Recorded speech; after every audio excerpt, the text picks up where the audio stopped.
Three black SUVs rolled to a stop outside a failing diner in Denton Falls, and the entire street went silent. Men in expensive suits stepped out, their polished shoes clicking against the cracked pavement. The shopkeepers who had spent months complaining about the homeless woman now stood frozen. Because that woman, the one they'd spat at, ignored, called trash, was stepping out of the lead vehicle in a tailored coat worth more than their yearly earnings. Ethan Marlowe, the stubborn billionaire who'd protected her, felt his daughter's hand tighten in his. He'd given 1 cup of coffee. He had no idea what he'd started. Before we dive in, if you're loving this story, hit that like button and drop a comment with your city. I want to see how far this tale travels. Now, let's begin. The coffee was always black, always hot, and always exactly at 6:40 in the morning. Ethan Marlowe pushed through the front door of what used to be Morton's Hardware, now gutted down to concrete and exposed beams, carrying 2 paper cups. The November air bit at his face, turning his breath into small clouds that disappeared as quickly as his footsteps echoed down the empty street. Denton Falls didn't wake up early anymore. Not like it used to. Nora Vale sat in her usual spot, a recessed doorway 3 buildings down from his construction site. She had a sleeping bag that looked like it had survived a war, a backpack held together with duct tape, and a face that had learned not to expect anything good from strangers. "Morning," Ethan said, holding out one of the cups. She looked up at him with those pale green eyes that seemed too alert for someone living on the street. For a moment, she didn't move. Then her fingers, chapped, the nails broken, reached out and took the cup. "Black," he said, though she already knew that. He'd been doing this for 3 weeks now. "Thanks." Her voice was rough, like she hadn't used it much. Or maybe she'd used it too much, screaming at people who didn't listen. Ethan didn't ask her questions. He didn't offer to call a shelter or suggest she get help. He just handed her the coffee, same time every morning, and went back to work. Inside the construction site, his daughter Maya sat on an upturned bucket, watching through the gap in the plywood boarding. She was 7 years old and had her mother's dark hair, though that's where the similarity ended. Her mother had left when Maya was 2. Decided that being married to a billionaire who insisted on living like he wasn't one wasn't the life she'd signed up for. "Why do you give her coffee, Dad?" Ethan set his own cup down on a sawhorse and grabbed his work gloves. The diner renovation was behind schedule. The contractor he'd hired had quit after 2 weeks, saying the building was a money pit. Ethan had decided to finish it himself, which meant most mornings started at 5 a.m. and ended when Maya reminded him she needed dinner. "Because she's there," he said. "Joey's mom says she's dangerous." "Joey's mom say anything else?" Maya shrugged. "That you're weird for talking to homeless people.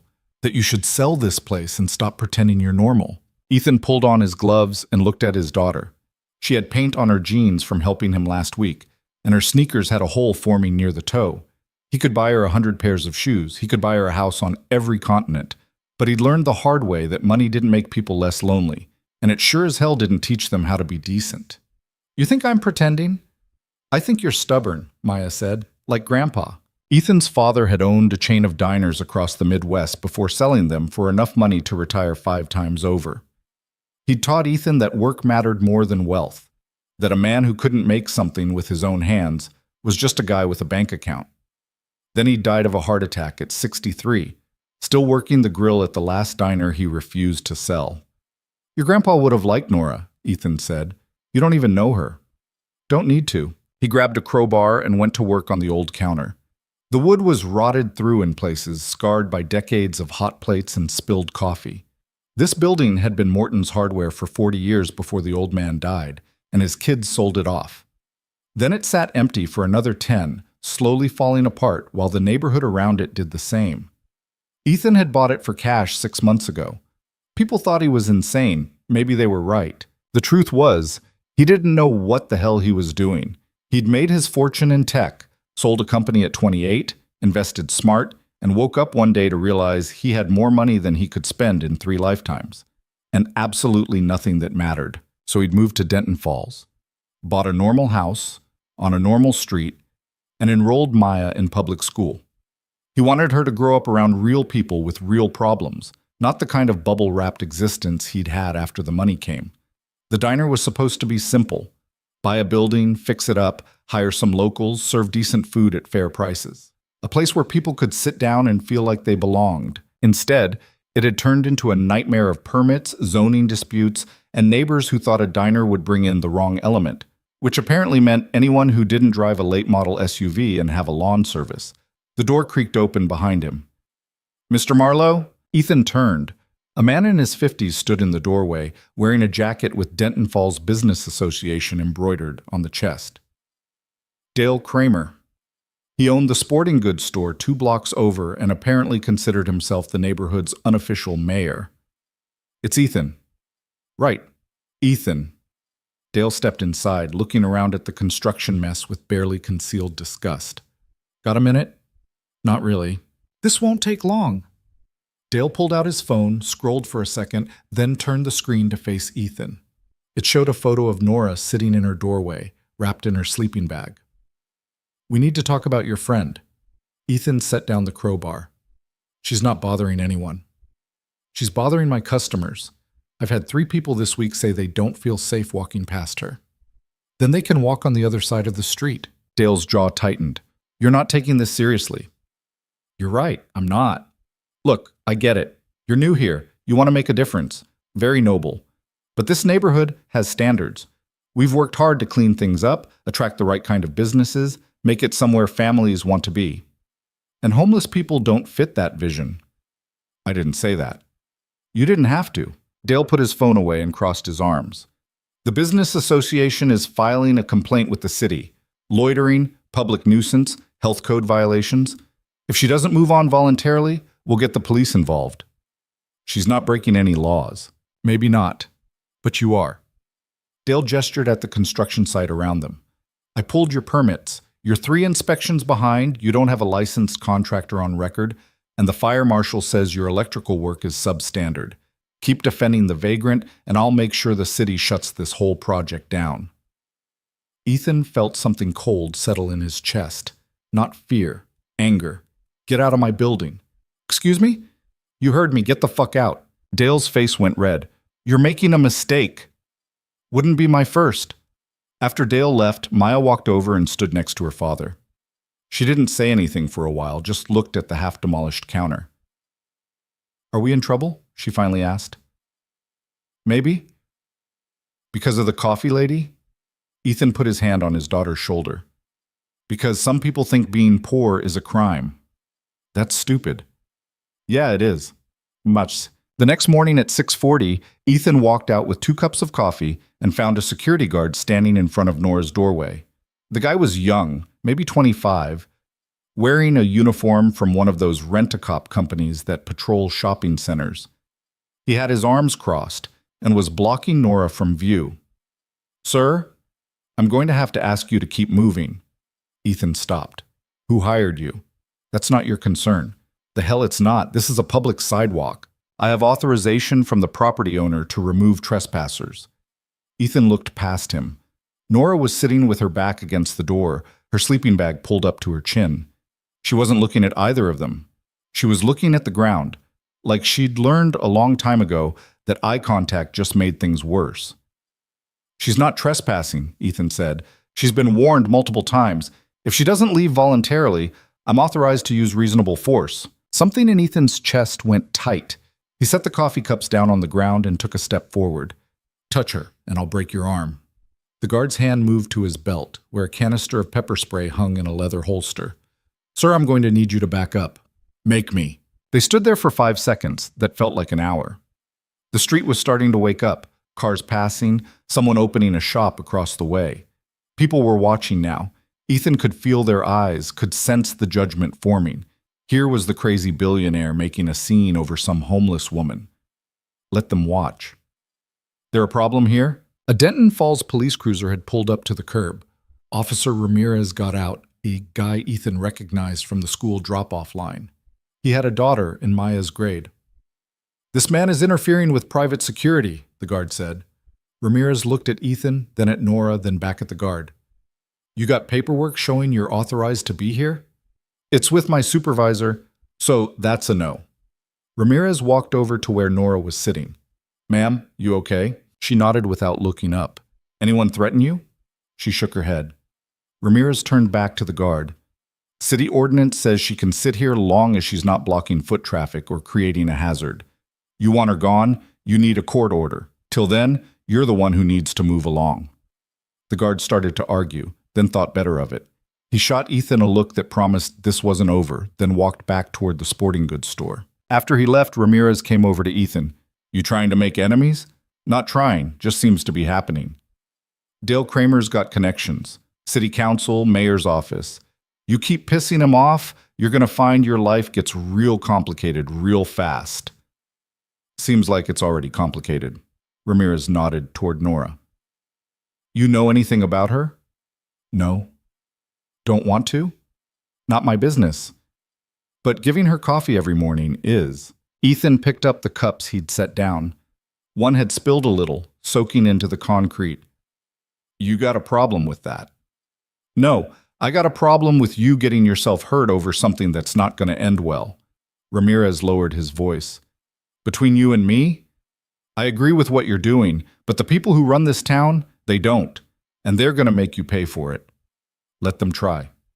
After Ramirez left, Ethan walked over and held out the coffee that hadn't spilled. Nora took it with both hands. Her fingers were shaking a little. You didn't have to do that, she said. Yeah, I did. Why?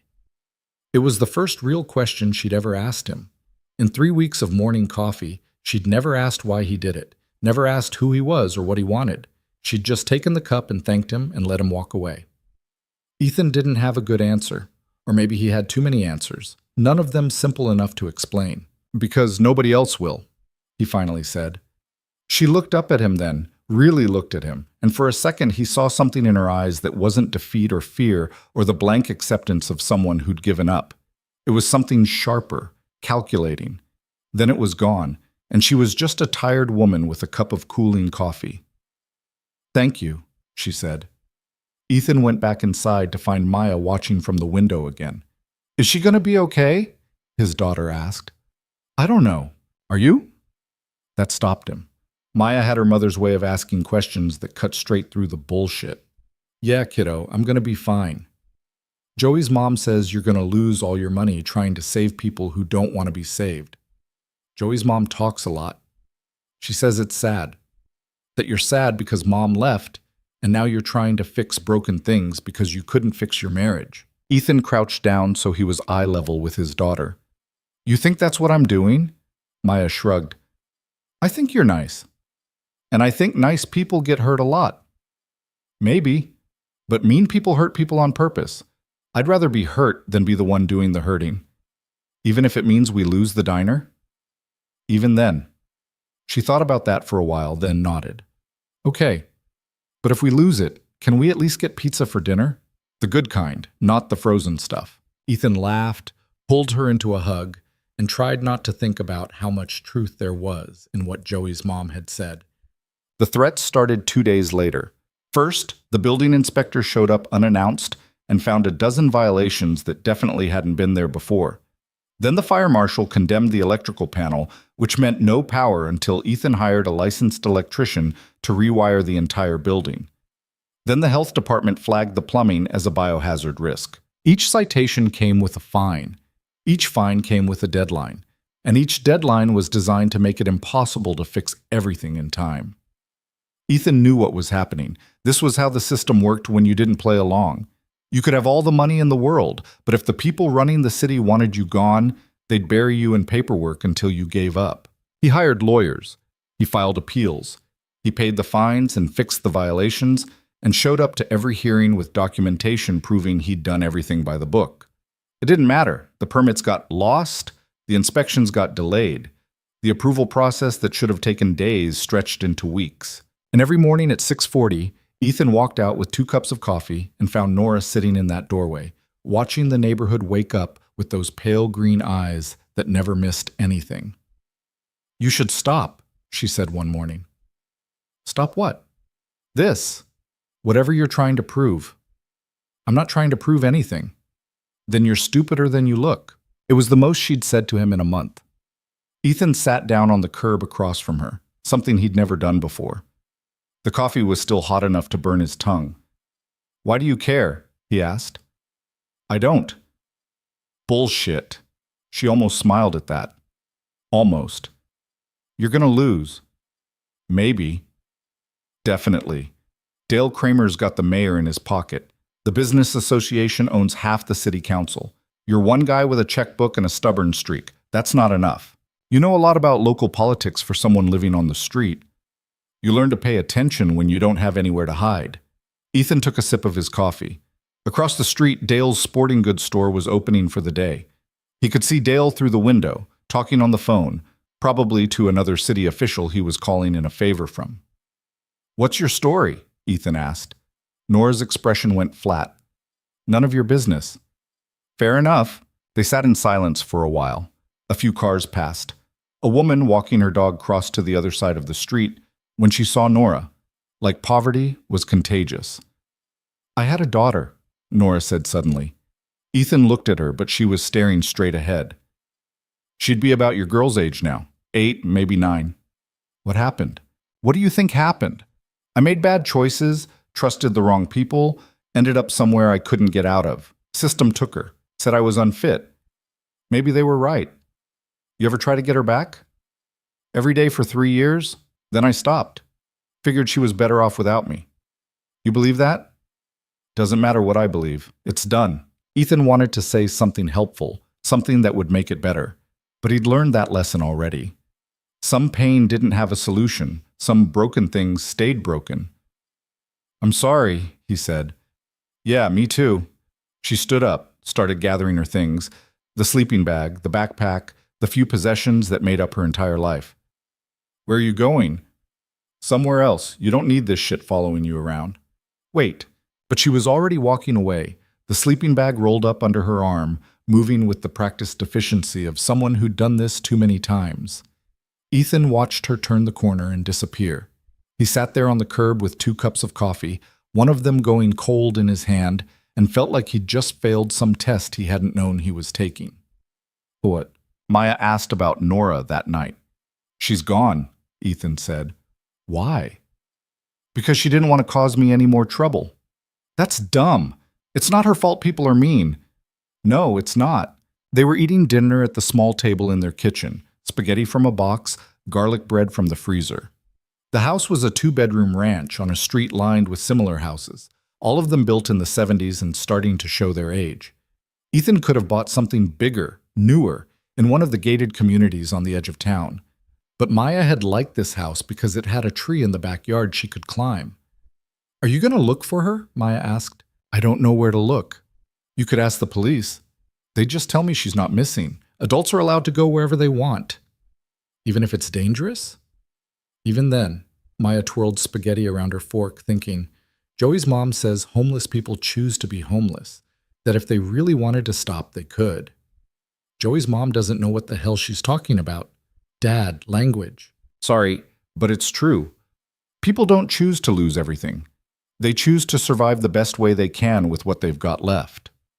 "Is that what Nora's doing? Surviving?" "Yeah." "Then we should help her." "I tried. She left." "So try harder."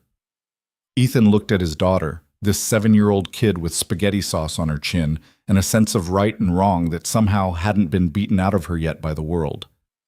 "You're smarter than me, you know that?" "I know. Mom said it runs in her side of the family." Despite everything, Ethan laughed. 2 weeks went by. The diner project hit a wall. Without permits, Ethan couldn't continue the renovation. Without the renovation, he couldn't open. And without opening, every day was just money disappearing into a building that might never serve a single customer. His lawyers said to wait it out. Eventually, the city would have to approve the permits or risk a lawsuit they couldn't win. But eventually might mean months, years. Ethan kept showing up anyway. He'd sit in the gutted building with a cup of coffee and look at the plans he'd drawn up. The counter layout, the kitchen design, the booth configuration. He'd imagine families eating here, workers grabbing lunch, people building the kind of casual community that used to exist before everyone retreated into their phones and their private lives. Now it was just a shell full of broken dreams and mounting debt. One morning, he found an envelope slipped under the door. No address, no stamp, just his name written in neat handwriting on the front.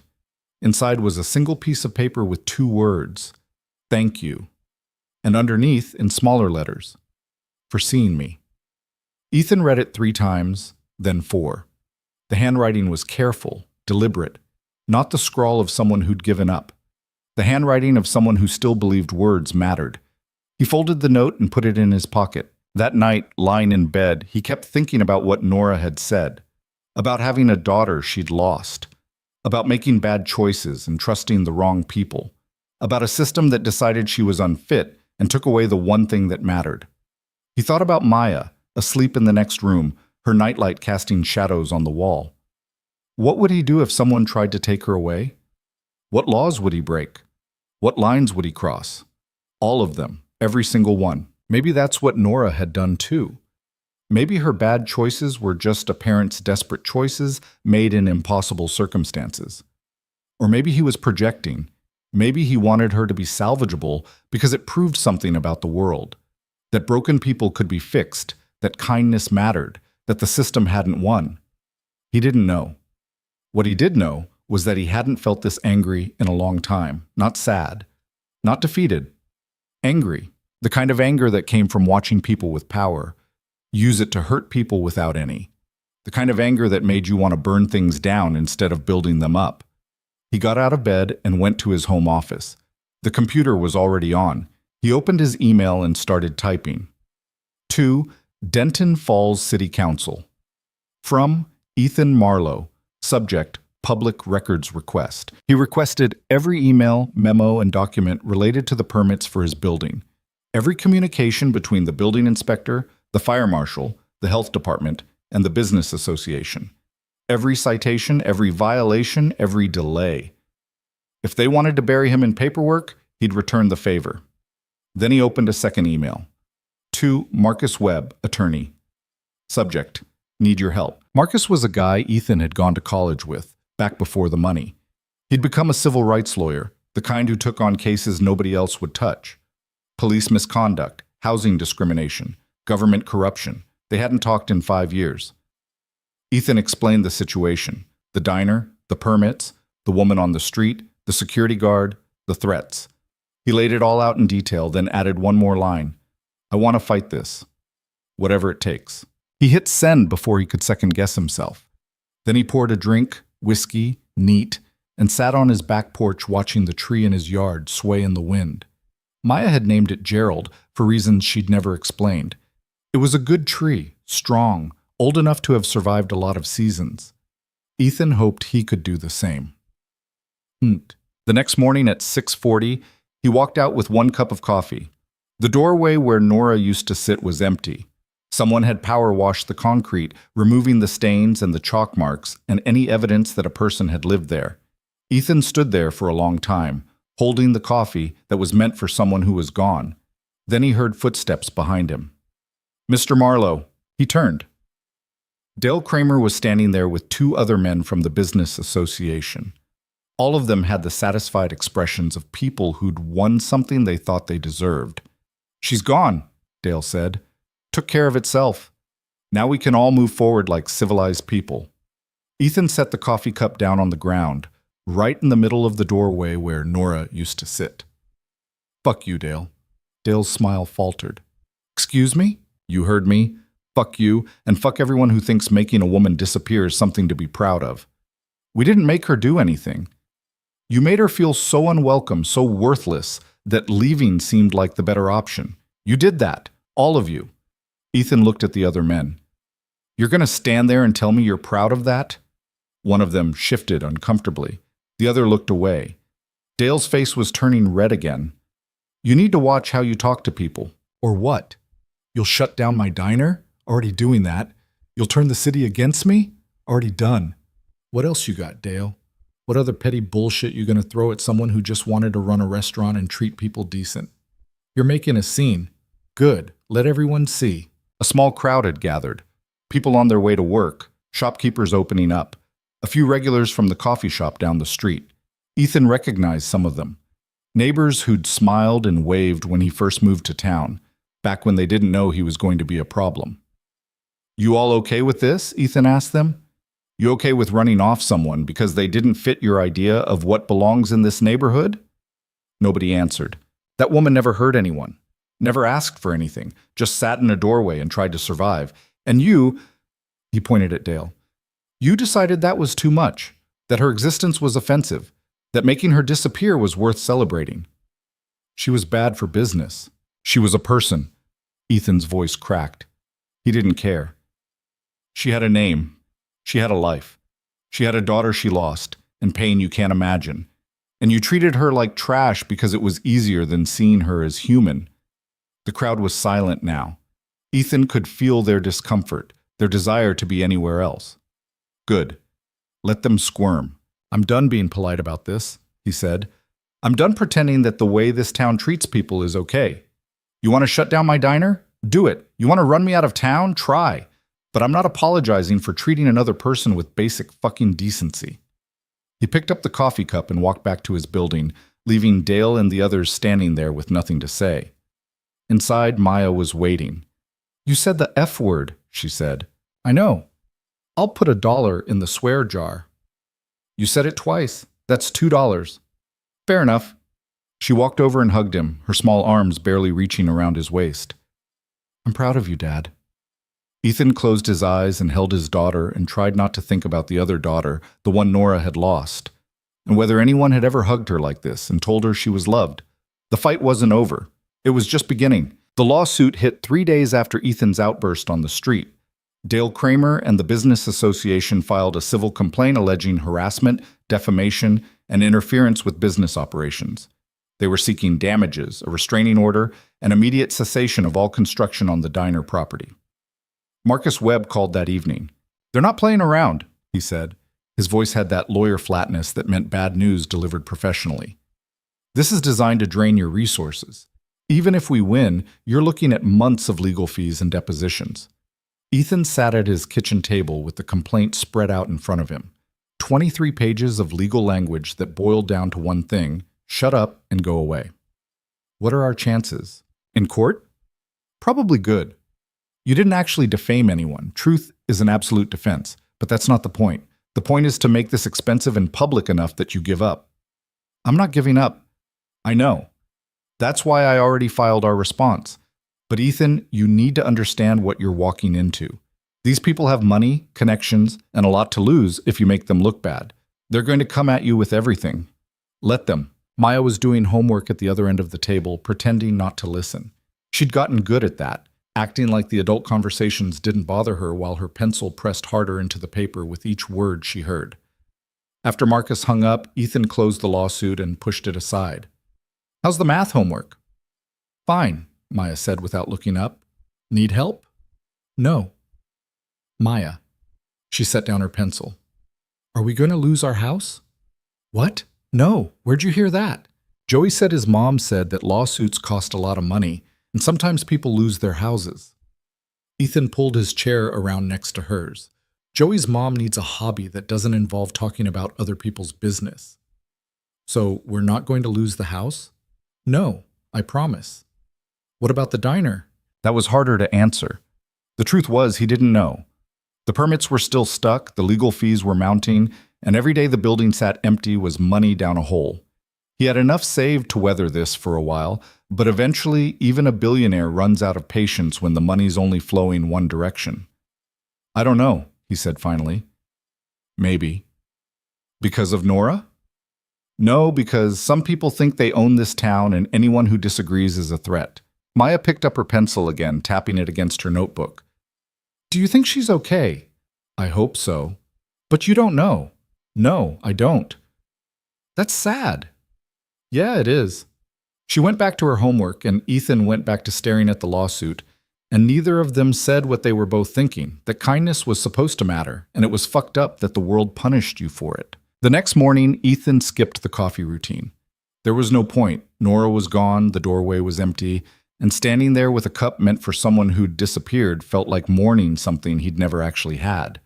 Instead, he went straight to the diner and got to work. The electrical panel had been condemned, so he hired an electrician, a guy named Pete, who'd worked on his dad's diners back in the day and didn't give a shit about local politics. Pete took one look at the panel and whistled. Yeah, this is garbage, but it wasn't garbage 2 weeks ago. What do you mean? Pete pointed to a junction box. See this connection? Someone loosened it. And this breaker? It's been tripped manually, not from overload. This whole panel was sabotaged. Ethan felt something cold slide down his spine. You sure? 20 years doing this, I'm sure. Someone wanted this to fail inspection. Can you fix it? I can rewire the whole thing, but it'll take time and it won't matter if they keep finding reasons to fail you. Do it anyway. Pete shrugged. Your money. While Pete worked, Ethan went through the other citations. The plumbing issues, the structural concerns, the fire code violations. One by one, he checked them against the inspections from when he'd bought the building. None of it matched. Someone had been inside. Someone had created problems where none existed, then called in the city inspectors to document the failures. He pulled out his phone and called Marcus. We need to add evidence tampering to our countersuit, Ethan said. They didn't just block my permits, they sabotaged the building.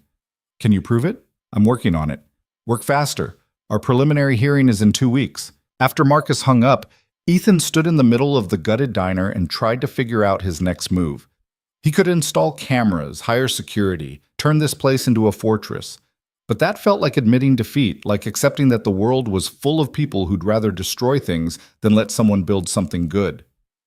The door opened behind him. Mr. Marlowe? Officer Ramirez stepped inside, looking uncomfortable. He had his uniform on, but his posture was all civilian.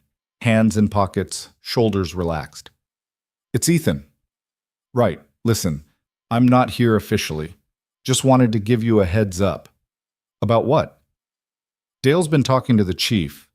Wants extra patrols around here, says you're a safety risk. Chief's not buying it, but there's pressure from the mayor's office. So what does that mean? It means watch yourself. Don't give them a reason to arrest you. No more confrontations, no more public scenes. They're looking for an excuse. Ethan laughed, but there wasn't any humor in it. I tell a guy to fuck off and suddenly I'm a safety risk? In this town?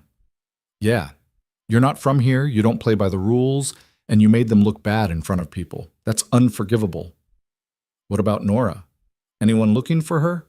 Ramirez shifted his weight. Why would they? Because she's missing. She's not missing. She left. You know that for sure? I know nobody's reported her missing. I know she's an adult who can go wherever she wants. And I know that even if I wanted to look for her, I'd have about 100 actual cases that take priority. So that's it? She's just gone and nobody cares? I didn't say I don't care. I said I can't do anything about it. Ramirez pulled his hands out of his pockets.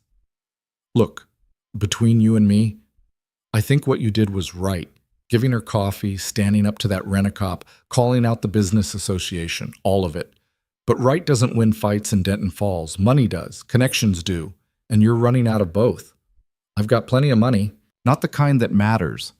The kind that comes with leverage, with history, with knowing whose pocket to line and whose ass to kiss. You're just a guy with a bank account. That's not enough. After Ramirez left, Ethan sat on the floor of the diner with his back against the wall and closed his eyes. He'd been naive.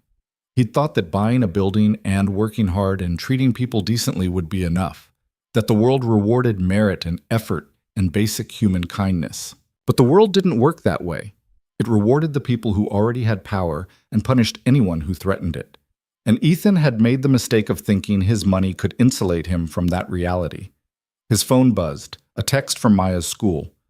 Please call regarding Maya, non-emergency. He dialed the principal's office. Mr. Marlowe, thanks for calling back. Principal Chen had that overly calm voice people used when they were about to tell you something you didn't want to hear. Maya got into an altercation today during recess. Is she hurt? No, but she did push another student, a girl named Joey. Of course, Joey, whose mother couldn't keep her mouth shut. What happened? According to witnesses, Joey was saying some unkind things about you and the homeless woman. Maya told her to stop. Joey didn't. Maya pushed her. Did Joey get in trouble? A pause. We're addressing the situation with both students. That's not what I asked. Another pause, longer this time. Joey's mother is on the PTA board. We're trying to handle this in a way that's fair to everyone. So that's a no. Mr. Marlowe, is my daughter suspended? She's been given a warning. One more incident and we'll have to implement disciplinary action. And Joey? What's she getting? I really can't discuss another student's. Right. Of course not. Ethan stood up and started pacing. Let me guess. Joey's mom wants me to apologize. Maybe have Maya apologize. Make this all go away so nobody has to admit that her kid was being a bully. I think everyone would benefit from a conversation about appropriate behavior. Yeah, I'll bet. He hung up before he said something that would make things worse. When he picked Maya up that afternoon, she was waiting outside the principal's office, with her backpack on her lap and her face set in that expression kids get when they know they're in trouble, but don't think they deserve to be. They got in the car without talking. Want to tell me what happened? Ethan asked. Joey's a jerk. What'd she say? That you're crazy, that the homeless lady probably robbed someone and you're stupid for being nice to her, that everyone thinks we're weird. And you pushed her. She wouldn't shut up. Ethan pulled into traffic and headed toward home. Part of him wanted to tell Maya she'd done the right thing, that standing up to bullies was important, that sometimes people needed to get pushed, but he was supposed to be the adult, the responsible parent, the one teaching his kid that violence wasn't the answer. You can't push people, he said. Why not? You told Dale to fuck off. Language. You said it first. I'm an adult, and I was wrong to lose my temper like that. Maya crossed her arms. So we're just supposed to let people be mean? No, we're supposed to be better than them. That's stupid. Maybe, but it's how the world works. The world sucks. Ethan couldn't argue with that. At home, Maya went straight to her room and slammed the door.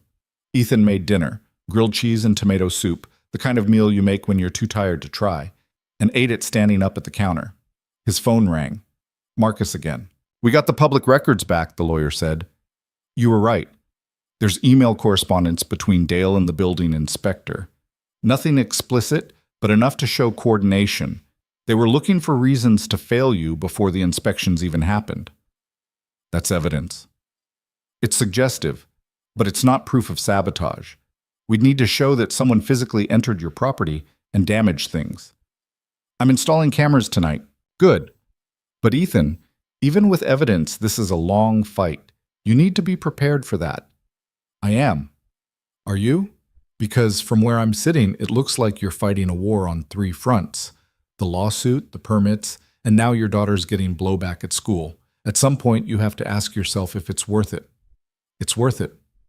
Even if you lose everything? I'm not going to lose everything. You sound like every client I've ever had right before they lost everything. After Marcus hung up, Ethan went to check on Maya. She was lying on her bed, staring at the ceiling. Hey, I'm still mad at you, she said. That's okay. I'm a little mad at me, too. Are we going to have to move? Why would we have to move? Because everyone hates us. Ethan sat down on the edge of her bed. Not everyone, just some people. And their opinions don't matter. They matter at school. You got any friends who don't care what Joey's mom thinks? Maya thought about it. Sarah doesn't. And Marcus from my science class.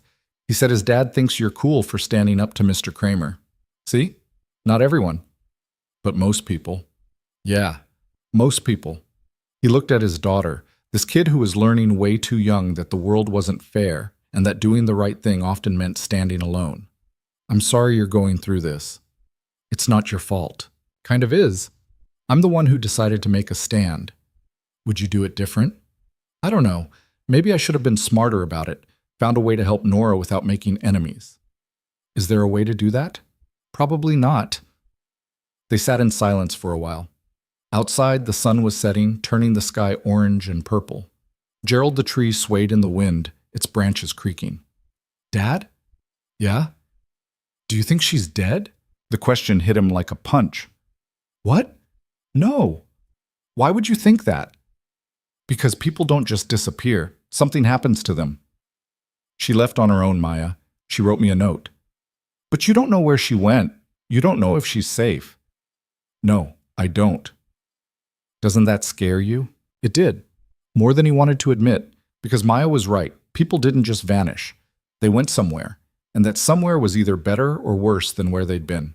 And for someone like Nora, someone who'd already lost everything once, the odds of better weren't great.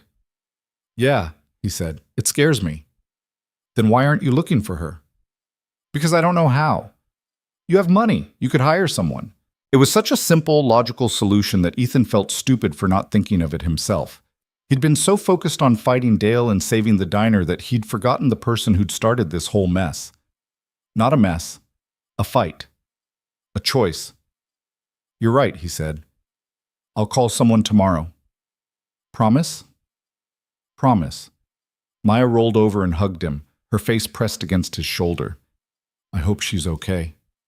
"Me too, kiddo." That night, after Maya was asleep, Ethan searched online for private investigators in Denton Falls.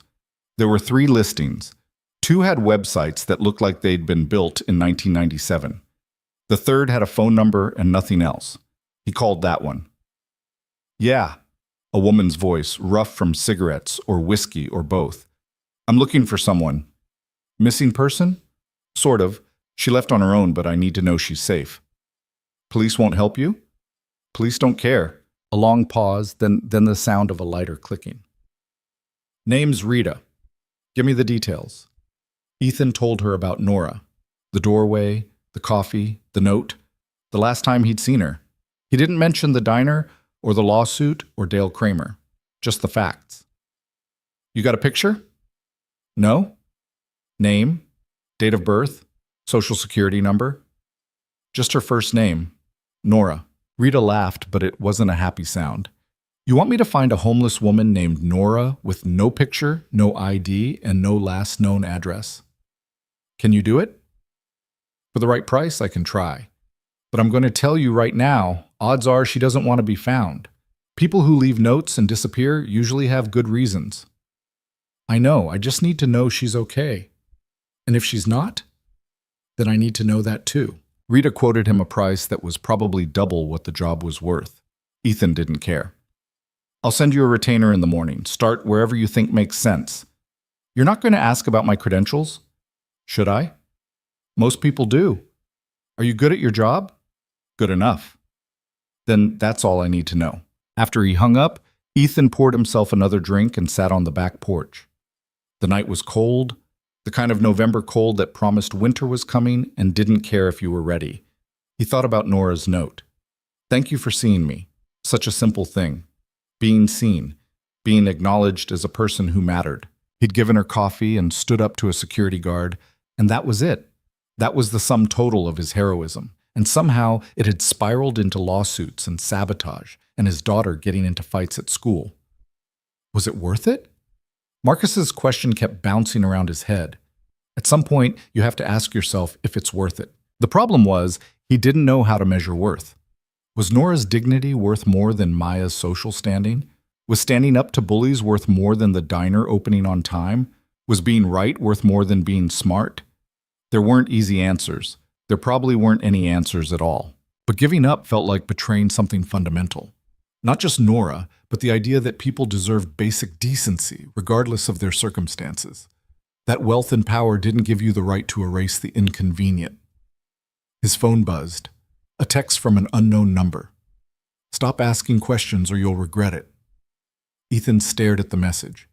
It was vague enough to be deniable, specific enough to be a threat. He screenshot it and forwarded it to Marcus, then deleted the original. Let them threaten. Let them sabotage and sue and spread rumors. He wasn't backing down. Not now. Not when he was finally fighting for something that mattered. The preliminary hearing was held in a courtroom that smelled like old wood and stale coffee. Dale and his lawyers sat on one side, Ethan and Marcus on the other. The judge was a woman in her 60s who looked like she'd heard every variation of bullshit the legal system had to offer and wasn't impressed by any of it. Dale's lawyer went first. He was young, expensive suit, the kind of guy who'd learned to argue by watching TV lawyers, and thought volume equaled persuasion. "Your Honor, Mr. Marlowe's behavior has created a hostile environment for local businesses. His verbal assault on my client, his refusal to comply with reasonable community standards, and his continuing harassment constitute a pattern of conduct that requires immediate intervention." The judge looked at Ethan. "You tell this man to fuck off?" "Yes, Your Honor." "In public?" "Yes." "Any reason why?" He was celebrating the fact that a homeless woman felt forced to leave the neighborhood because of harassment from his organization. Dale's lawyer jumped in. "That's a mischaracterization." The judge held up her hand. I'm talking to Mr. Marlowe. She turned back to Ethan. You know this woman well. No, Your Honor. I gave her coffee in the mornings. That's all. And that made you mad enough to curse at people on the street? It made me mad that they treated her like she wasn't human.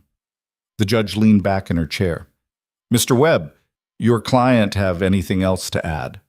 Marcus stood up. Your Honor, we'd like to submit evidence that the plaintiff and his associates have engaged in a coordinated effort to sabotage my client's business. We have emails showing, I've read your filings.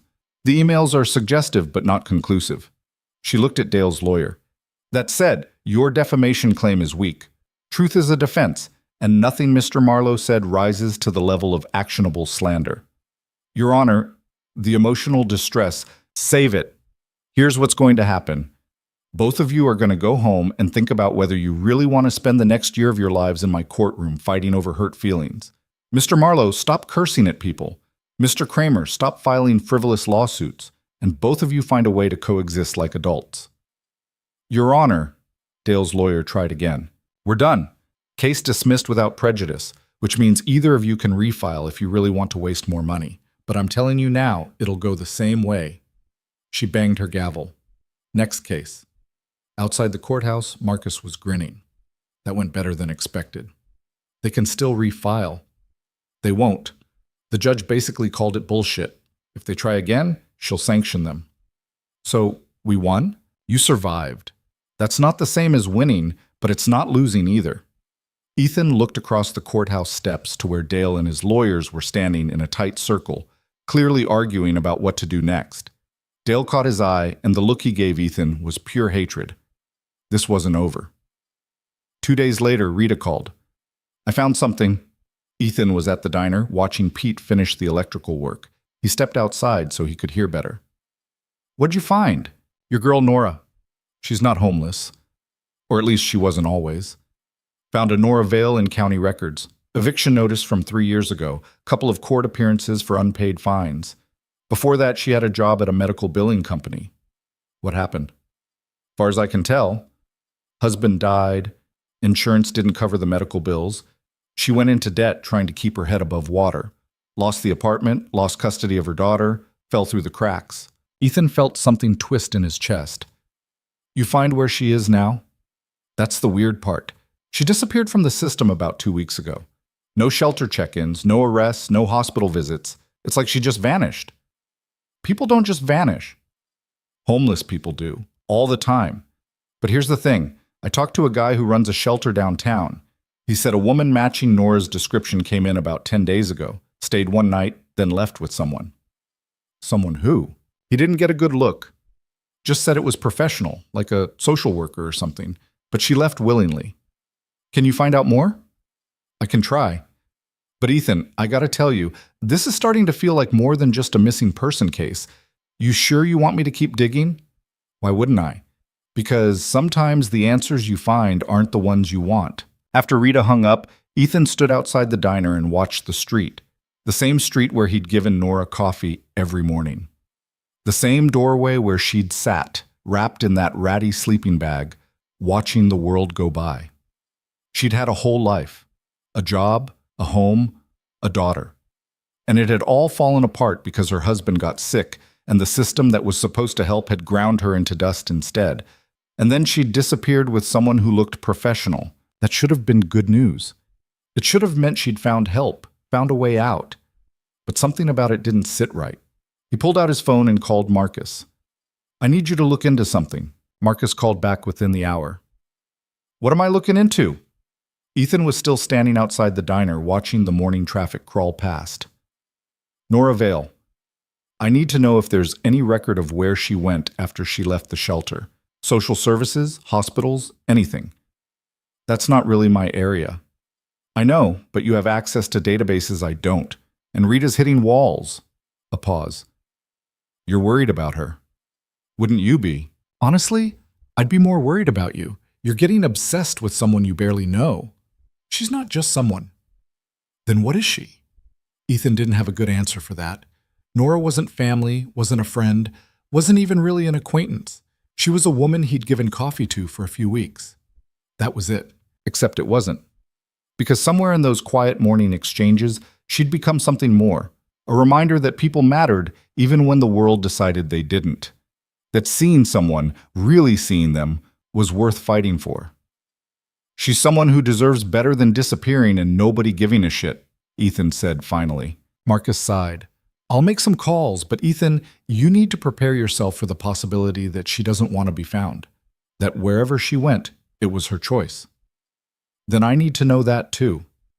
After hanging up, Ethan went back inside. Pete was testing the new electrical panel, flipping breakers and checking voltages with a multimeter that looked older than both of them. We're good, Pete said. Everything's up to code. Better than code, actually. When can I schedule the inspection? Whenever you want. But I'm telling you, they're going to find something else wrong. They always do.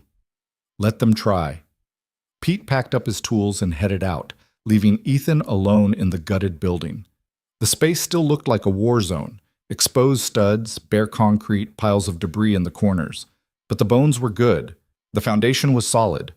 With enough time and money, it could be something worth having. If they'd let him finish it. His phone buzzed. A text from Maya's school again. Maya didn't show up for third period. Please confirm she's with you. Ethan's stomach dropped. He dialed Maya's phone. It went straight to voicemail. He tried the school.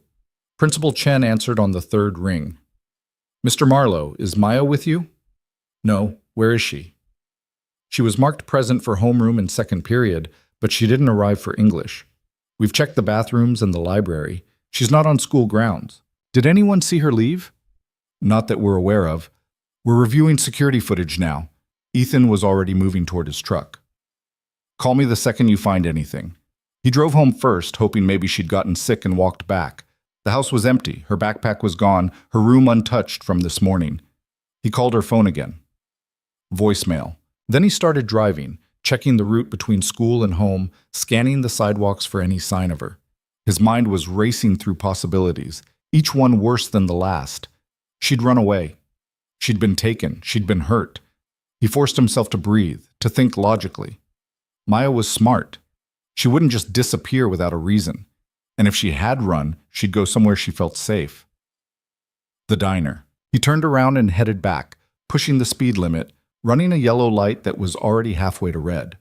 When he pulled up outside the construction site, he saw her through the gap in the plywood. She was sitting on the floor in the middle of the empty space, her backpack beside her, staring at nothing. Ethan parked and went inside, trying to keep his voice calm. Maya. She looked up. Her eyes were red, her face blotchy from crying. Hey, he said, sitting down next to her. The school's looking for you. I know. Want to tell me what happened? She pulled her knees up to her chest. Joey told everyone that Nora was probably a drug addict, that you're stupid for helping her, that her mom says we're trash and we don't belong here. And what'd you do? Nothing. I just left. Left school? I couldn't be there anymore. Everyone was looking at me like I was the problem. She wiped her nose on her sleeve. I hate it here, Dad. I hate this town, and I hate that school, and I hate that everyone thinks we're wrong for being nice. Ethan put his arm around her and pulled her close. She was shaking, and he realized she wasn't just upset. She was scared. Scared that they'd lose the fight, that they'd have to leave, that the world really was as cruel as it seemed. I'm sorry, he said. It's not your fault. Kind of is. I brought us here. I thought it would be better than the life we had before. It was lonely before. Just different lonely. That hit harder than it should have. Because she was right. Their old life had been isolated in its own way. Big house, private school, people who only talked to them because of the money. He'd thought moving to a normal town would fix that. Instead, he'd just traded one kind of isolation for another. What do you want to do? He asked. About what? All of it. The diner, the town, the school. If you want to leave, we can leave. I'll sell the building, we'll move somewhere else, start over. Maya was quiet for a long time. Then she said, What about Nora? What about her? If we leave, who's going to look for her?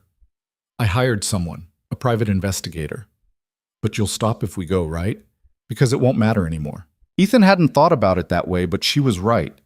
If they left Denton Falls, the whole thing would fade into just another story about good intentions gone wrong. Nora would become a footnote, a woman they'd tried to help who disappeared into the same system that had failed her before. "I don't know," he said honestly. "Then we can't leave. Not yet." "Maya, I'm serious. I hate it here, but leaving means they win. And I don't want them to win." She sounded so much older than 7, so much tougher than she should have to be. "Okay," Ethan said. "We'll stay, but you can't skip school. Deal?" "Deal. But I'm not apologizing to Joey." "Wouldn't ask you to." He called the school and told them Maya was with him, that she'd felt sick and walked to his work site instead of going to the nurse. It was a lie, but a small one. Principal Chen didn't sound convinced, but said they'd mark it as an excused absence this time. They sat in the empty diner for another hour, not talking much, just being together in the space that had caused all this trouble.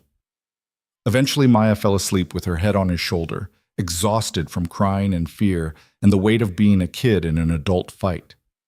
Ethan's phone buzzed. A text from Rita. "Call me. Found something big." He carefully shifted Maya so she was lying down, put his jacket under her head, and stepped outside to call. "What'd you find?" Rita's voice was different now, sharper. "Nora Vale isn't who you think she is." "What does that mean?" "Means I dug deeper into her background. The eviction, the custody loss, the job at the medical billing company, it's all true, but there's more. Her maiden name was Nora Hendricks, and before she married, she worked for a private equity firm in Chicago." So that firm specialized in acquiring struggling businesses and either turning them around or liquidating them. And one of their biggest clients was Hendricks Capital Group. The name didn't mean anything to Ethan. "I don't follow." Hendricks Capital is a multi-billion-dollar investment fund. They own properties all over the country, including several commercial buildings in Denton Falls. And Nora Hendricks is the daughter of Richard Hendricks, the guy who founded it. Ethan felt the ground shift under him. "You're saying Nora's rich?" "Was rich. According to court records, her father cut her off when she married someone he didn't approve of. She's been estranged from the family for years. But here's the thing. Richard Hendricks died 8 months ago, and when he did, control of Hendricks Capital transferred to a trust that lists Nora as the primary beneficiary." "How much are we talking?" "Conservatively, $3 billion. Maybe more." Ethan had to sit down. The concrete was cold under him, but he barely noticed. "So she's homeless but worth $3 billion? Not homeless? Not anymore." Because here's where it gets interesting. 2 weeks ago, a law firm in Chicago filed paperwork to locate Nora Vale, formerly Nora Hendricks. They hired private investigators, put out notices, the whole thing. And 5 days ago, someone matching her description was picked up from a shelter in Denton Falls by a representative of that law firm. Why didn't she tell me? Why would she? You were some guy who gave her coffee. For all she knew, you'd try to get money out of her if you found out. Ethan's mind was reeling. Every morning for weeks, he'd handed coffee to a woman who could have bought the entire town without blinking, and she'd never said a word. Where is she now? That I don't know. The law firm's not returning calls, and there's no public record of where she went after they picked her up. But Ethan, you need to understand what this means. If Nora's taken control of Hendricks Capital, she's got more power than everyone in Denton Falls combined, including Dale Kramer. Why would she stay on the street if she knew she was about to inherit billions? Maybe she didn't know. Or maybe she was waiting to see if anyone would help her when she had nothing. People with that kind of money, they learn real quick who's real and who's playing an angle. After Rita hung up, Ethan sat there trying to process it all. The quiet woman in the doorway, the thank you note, the way she'd watched the neighborhood with those too alert eyes, like she was seeing more than anyone realized. She'd been testing them, testing him, and he'd passed without knowing there was a test. But if that was true, why hadn't she reached out? Why disappear without a word, leaving him to wonder if she was safe while she was probably sitting in some penthouse in Chicago? Unless she wasn't done testing. Unless whatever came next was the real measure of who he was. He went back inside and woke Maya up gently. "Come on, kiddo. Let's go home." She rubbed her eyes. "Did something happen?" "Yeah, but I'll explain in the car." On the drive home, he told her what Rita had found.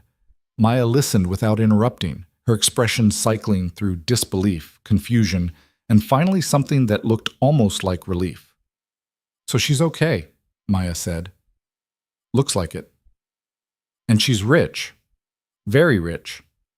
But she let everyone treat her like trash anyway." Yeah. Why? I don't know. Maybe she wanted to see how people acted when they thought she didn't matter. Maya thought about that. That's kind of mean. Maybe. Or maybe it's smart. Way to figure out who's real. Are you mad at her? Ethan considered it. Was he mad? Nora had lied by omission, let him worry, let him fight battles on her behalf when she could have solved everything with a phone call and a check. But she'd also been alone on the street. She'd lost her daughter, her husband, her life. And when her father's death gave her a way out, she'd still sat in that doorway morning after morning, watching to see if anyone would treat her like a person. No, he said finally. I'm not mad. Do you think she'll come back? I don't know. But 3 days later, she did. Ethan was at the diner early, before the sun was up, working on the interior framing. He heard the vehicles before he saw them, the low rumble of expensive engines, the kind of sound you only get from cars that cost more than most houses. He stepped outside and watched 3 black SUVs pull up to the curb in perfect formation. The doors opened in unison, and men in dark suits stepped out. They weren't security guards. They were professionals, the kind who carried themselves like they could handle any situation without breaking a sweat. Then Nora stepped out of the middle vehicle. She looked different. Clean, for one thing. Her hair was cut and styled, her clothes were tailored, her shoes probably cost what he'd spent on Maya's entire wardrobe. But it was more than that. She carried herself differently. Straighter. More certain. The woman from the doorway was gone. In her place was someone who'd remembered what power felt like. She walked toward him, and the men in suits fanned out behind her like a living barrier.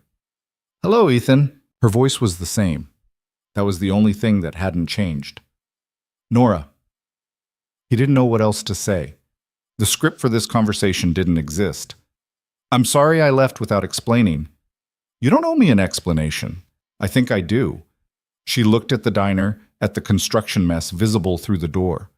Can we talk inside? He let her in. The men in suits stayed outside, forming a perimeter that made the whole street look like a crime scene. Inside, Nora walked slowly around the space, taking in the exposed beams, the new electrical panel, the framing that was starting to give shape to what the diner would eventually become. You've been working hard, she said, trying to. I heard about the lawsuit, the permit issues, Dale Kramer making your life difficult. News travels fast. I've been keeping track. She turned to face him. I know what you did. Standing up to the security guard, the scene on the street, fighting the business association even when it cost you. You were watching. I'm always watching. It's what I do. She walked over to where he was standing. Up close, he could see she was tired. The polish was surface level, covering something deeper that hadn't healed. My father taught me that people show you who they really are when they think nobody important is looking. He was right. Most people failed that test. But not me. Not you. You treated me like a person when you had no reason to, no agenda, no expectations, just basic human decency. That's a low bar. You'd be surprised how many people can't clear it. She pulled an envelope from her jacket. I want to invest in your diner. Why? Because you deserve it. Because this town needs someone like you. And because I owe you. Ethan looked at the envelope but didn't take it. You don't owe me anything. I owe you everything. You were the only person in this entire town who saw me as human. That matters. It was just coffee. It was never just coffee. It was proof that decency still exists. And I need to believe that, Ethan. I need to believe that not everyone is plain an angle, that kindness doesn't always come with a price tag. She held out the envelope. This is a contract, partnership agreement. I provide the capital, you run the diner. 50-50 split on everything. No strings, no hidden clauses. Just a fair deal between two people who both want to build something good. Ethan took the envelope but didn't open it. How much capital are we talking about? Whatever you need. Enough to finish the renovations, cover the legal fees, keep things running until you're profitable. And enough to make Dale Kramer understand he picked the wrong fight. I don't want revenge money. It's not revenge. It's investment. I've looked at your plans. They're solid. This diner could work. But not if you're spending all your energy fighting bureaucrats and watching your back. What if I say no? Nora smiled, and for a second he saw a flash of the woman from the doorway. Then I'll respect your choice and leave you alone. But Ethan, you've been fighting this battle by yourself for months. Let someone help for once. He thought about Maya in the empty diner, crying because the world was cruel, about the lawsuit and the sabotage and the endless grinding war of attrition, about the fact that he'd started this to prove something, that money didn't have to corrupt, that normal life was possible, that he could raise his daughter around real people. But real people included Nora, and Nora was offering him a way to win without compromising who he was. I need to think about it, he said. Take all the time you need. But Ethan, those men outside, they're not just security. They're lawyers, investigators, people who know how to make problems disappear. Dale Kramer's been running this town through intimidation and connections. That ends today, whether you partner with me or not. What are you going to do? Show him what happens when you try to bully someone who can actually fight back. She walked to the door, then paused. For what it's worth, the coffee meant more to me than you'll ever know. It reminded me that I was still a person worth seeing. Thank you for that. Then she was gone, climbing back into the SUV and disappearing down the street with her convoy of protection and power. Ethan stood in the empty diner holding an envelope that might contain the solution to all his problems, and all he could think was that nothing about this felt right. Not because Nora was wrong, but because taking her money felt like admitting he couldn't do it alone. And he'd spent so long trying to prove he could. He opened the envelope. Inside was a partnership contract exactly as she'd described. 50-50 split, no hidden clauses, clean terms that any lawyer would approve, and attached to it, a personal check for $200,000 with a note. To get you started. More available when needed. He folded it back up and put it in his pocket. Then he called Marcus. I need you to look at a contract. What kind of contract? The kind that might solve all my problems or create a whole new set. Sounds about right for your life. Bring it by. Before Ethan could leave, Dale Kramer appeared in the doorway. He looked shaken, his usual smug confidence replaced by something close to panic. We need to talk, Dale said. I don't think we do. Please, just 5 minutes. Ethan crossed his arms. Clock's ticking. Dale stepped inside and closed the door behind him like he was afraid of being overheard. That woman you were helping. I didn't know who she was. Neither did I. She owns half the commercial properties in this town. My store, the coffee shop, the office building where the business association meets. She owns all of it through her family's investment fund. And she just had her lawyers deliver notices. Every lease is up for review. Every property owner needs to renegotiate terms or face eviction. Ethan felt a cold satisfaction settle in his chest. Sounds like a business decision. It's retaliation. She's punishing everyone who gave you trouble. Maybe she's just reevaluating her investments. Bullshit. This is because of you. Because we tried to make that homeless woman leave. Dale's voice cracked. I could lose everything. Welcome to how the rest of the world lives. Please, I'm asking you to talk to her. Tell her I'm sorry. Tell her I'll do whatever she wants. Why would I do that? Because you're a good person. Because you don't want to see people lose their livelihoods over a misunderstanding. It wasn't a misunderstanding, Dale. You tried to hurt someone because they were poor and powerless. The only difference now is that she's not powerless anymore. So that's it? You're just going to let her destroy everyone? Ethan walked to the door and opened it. I think we're done here. Dale started to say something else, then seemed to realize it was pointless. He left without another word, his shoulders slumped in defeat. Ethan watched him go and felt absolutely nothing. Later that day, he sat down with Marcus and went over the contract. It's clean, Marcus said after reading it twice. Surprisingly clean, actually. No poison pills, no hidden obligations. She's offering you a genuine partnership. So you think I should sign it? I think that's not a legal question. That's a you question. What would you do? Marcus leaned back in his chair. Honestly, I'd take it. You've been trying to do this alone because you wanted to prove something. But Ethan, you already proved it. You stood up when nobody else would. You fought back when it would have been easier to quit. You've got nothing left to prove. Feels like giving up. Feels like accepting help. There's a difference. That night, Ethan sat at his kitchen table with Maya doing homework across from him. The contract was spread out between them. What do you think? He asked her. Maya looked up from her math problems. About what? Taking Nora's money, becoming partners. She thought about it with the seriousness of someone way older than 7. Will it help you finish the diner? Yeah. Will it make the bad people stop being mean? Probably. Then you should do it. as long as you're still being nice. What if taking the money makes me not nice? Dad, you're literally the nicest person I know. Money's not going to change that. Out of the mouths of children. Ethan picked up a pen and signed the contract. The next morning at 6:40, he walked outside with 2 cups of coffee and found Nora waiting in the doorway where she used to sit. She was wearing jeans and a sweater, no bodyguards in sight. He handed her one of the cups. "You signed it," she said. "How'd you know?" "Because you wouldn't be here if you hadn't." They stood there drinking coffee as the sun came up over Denton Falls, and Ethan realized that for the first time in months, he felt something close to hope. "Partners?" Nora asked. "Partners?" he agreed. And just like that, everything changed. The partnership changed things faster than Ethan expected. Within a week, the permit approvals that had been stalled for months suddenly moved forward. The building inspector who'd found violations in perfectly good work suddenly discovered his previous reports had been premature.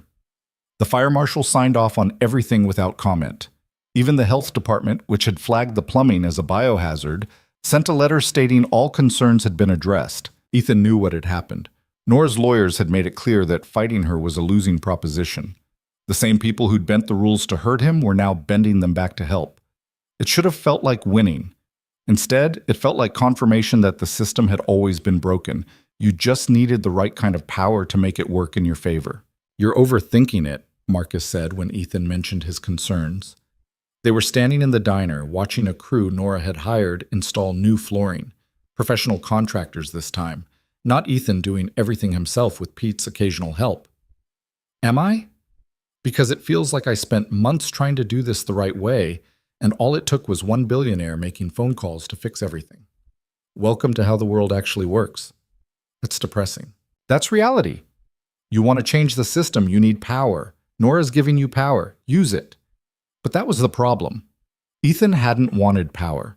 He'd wanted to prove that regular people could build something good without needing connections or leverage or the threat of legal warfare. He'd wanted Maya to see that doing the right thing mattered more than doing the expedient thing.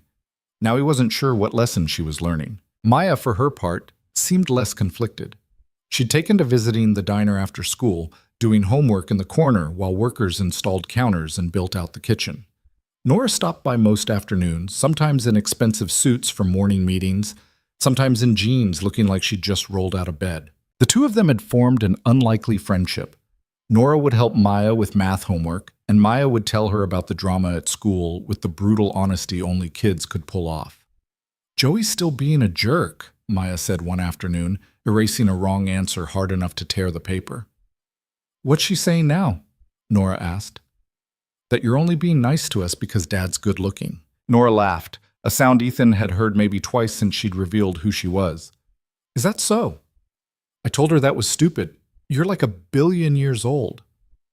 "I'm 42. "See? Old." Ethan tried not to smile. "Maya, that's rude." "But true," Nora said.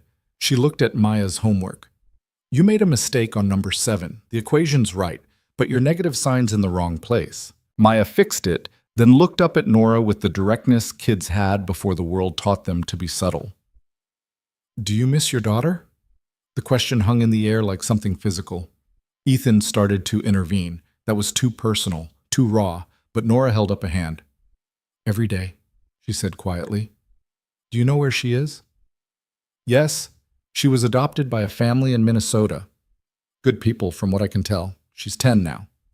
"Have you seen her?" "No. The adoption was closed. Legally, I gave up my rights when I signed the papers." "That's stupid. You're her mom." "Biology doesn't make you a parent. Taking care of someone does. And I couldn't take care of her, not then." "What about now? You have money now. You could get her back." Nora's expression was careful, controlled, but Ethan could see the cracks underneath. "It doesn't work that way, sweetie. She has a family, a real family. Going back into her life now would just confuse her." "But don't you want to?" "Wanting something doesn't mean it's the right thing to do." Maya thought about that, then went back to her homework without commenting. But Ethan saw her glance at Nora a few more times, like she was trying to figure something out. That night, after Maya was in bed, Ethan's phone rang. It was Nora. "Can you meet me at the diner?" "Now?" "Yeah, I need to talk to you about something." When he arrived, she was sitting on the new counter, legs swinging, looking at the space like she was trying to memorize it. The overhead lights were harsh, showing every imperfection in the construction. The uneven grout lines, the scratch on the stainless steel backsplash, the spot where the paint was slightly thinner. "What's wrong?" Ethan asked. "Maya asked me about my daughter today." "I know. I'm sorry. I should have told her that was off limits." "No, she should ask. It's a reasonable question." Nora jumped down from the counter, but it got me thinking about why I'm really doing this. Doing what? This, the partnership, the diner, all of it. I told myself it was because you deserved help. Because this town needed someone like you. But that's not the whole truth. What's the rest of it? She walked over to the window, looking out at the dark street. I'm trying to buy redemption. I failed my daughter. I failed my marriage. I failed at being the person my father wanted me to be.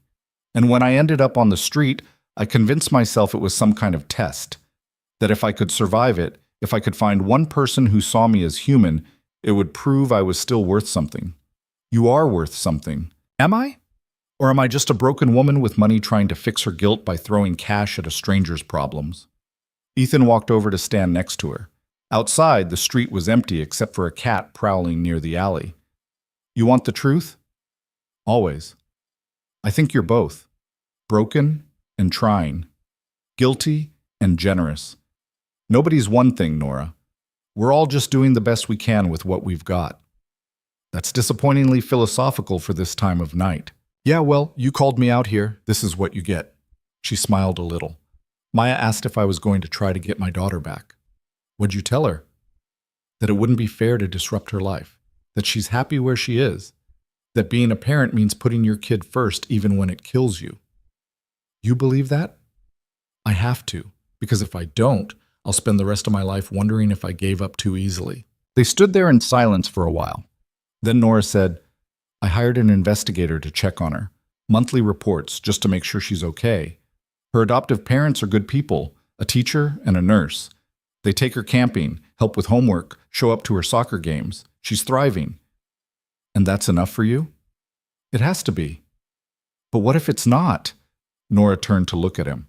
What are you saying? I'm saying that putting your kid first doesn't always mean staying away. Sometimes it means fighting to be part of their life. Maya asked you that question because she sees how much you're hurting.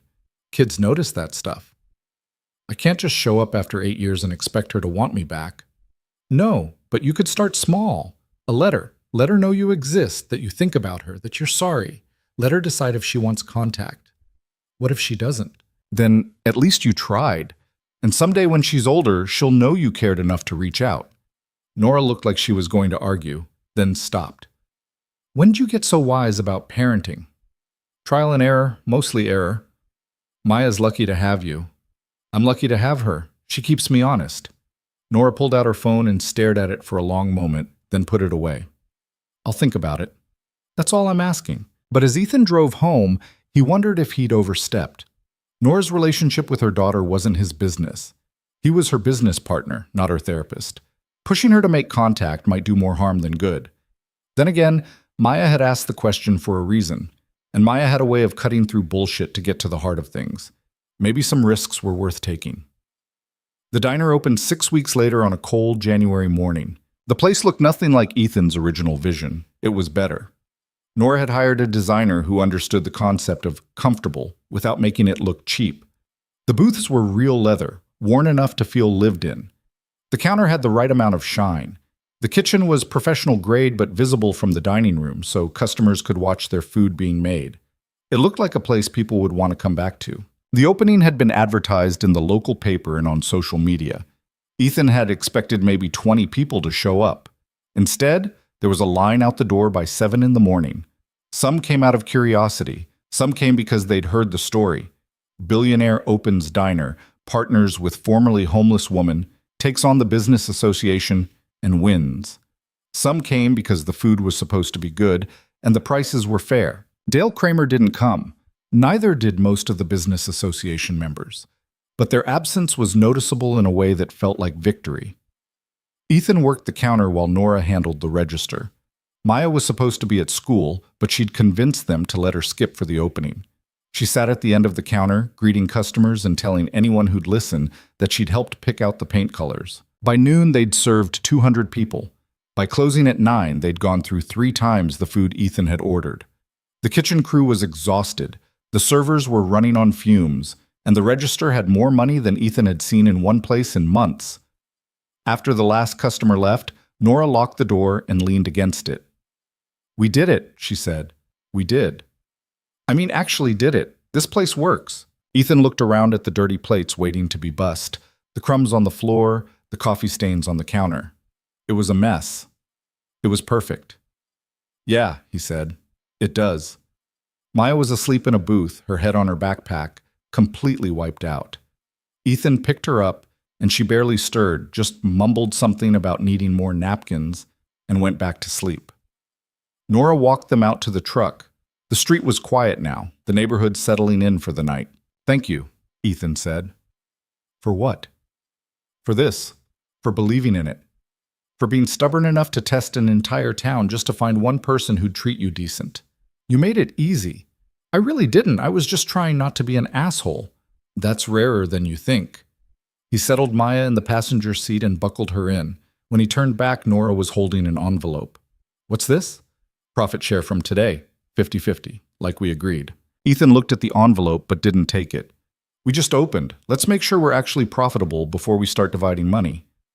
"Ethan, I'm serious. Keep it. Reinvest it. Whatever you want. But I don't need it right now." "You're supposed to be a partner, not a charity case." "I'm a partner who's got enough to live on. You're a partner who just got control of a multi-billion-dollar trust. I think we can afford to have different definitions of what we need." Nora put the envelope back in her pocket. "You're stubborn. Learned from the best." She smiled, and it reached her eyes this time. "Get your daughter home. We've got an early morning tomorrow." "More of this?" "More of this. Every day." As Ethan drove home with Maya sleeping beside him, he thought about everything that had led to this moment. The coffee, the confrontation, the lawsuit, the partnership. All of it stemming from a simple decision to treat another person with basic human decency. It shouldn't have been revolutionary, but somehow it was. The diner's success brought unexpected attention. Local news ran a story about the opening. Then regional outlets picked it up. Within 2 weeks, there was a feature in a national magazine about the billionaire and the formerly homeless woman who'd built a restaurant empire on the principle of treating people right. Ethan hated the publicity. Every article focused on the drama, Dale's harassment, Nora's secret identity, the lawsuit. They turned a simple story about kindness into some kind of morality play, about class warfare and redemption. But the publicity brought customers. And customers brought money. And money meant they could hire more staff, expand the menu, think about opening a second location. It also brought Dale Kramer to the diner one evening, hat in hand. Ethan was closing up when he saw Dale standing outside, looking like he was gathering courage to enter. After a minute, he did. "We're closed," Ethan said. "I know. I just need a minute." Clock's ticking. Dale looked older than he had 2 months ago. The smugness was gone, replaced by something that looked almost like humility. "I came to apologize." "For what? Harassing Nora or trying to sabotage my business?" "Both, all of it." Dale sat down at the counter uninvited. "I lost my lease. Nora's company didn't renew it. The sporting goods store is closing next month." "And you want me to talk to her?" "No, I mean, yes, but that's not why I'm here." He rubbed his face. "I'm here because I was wrong. About everything.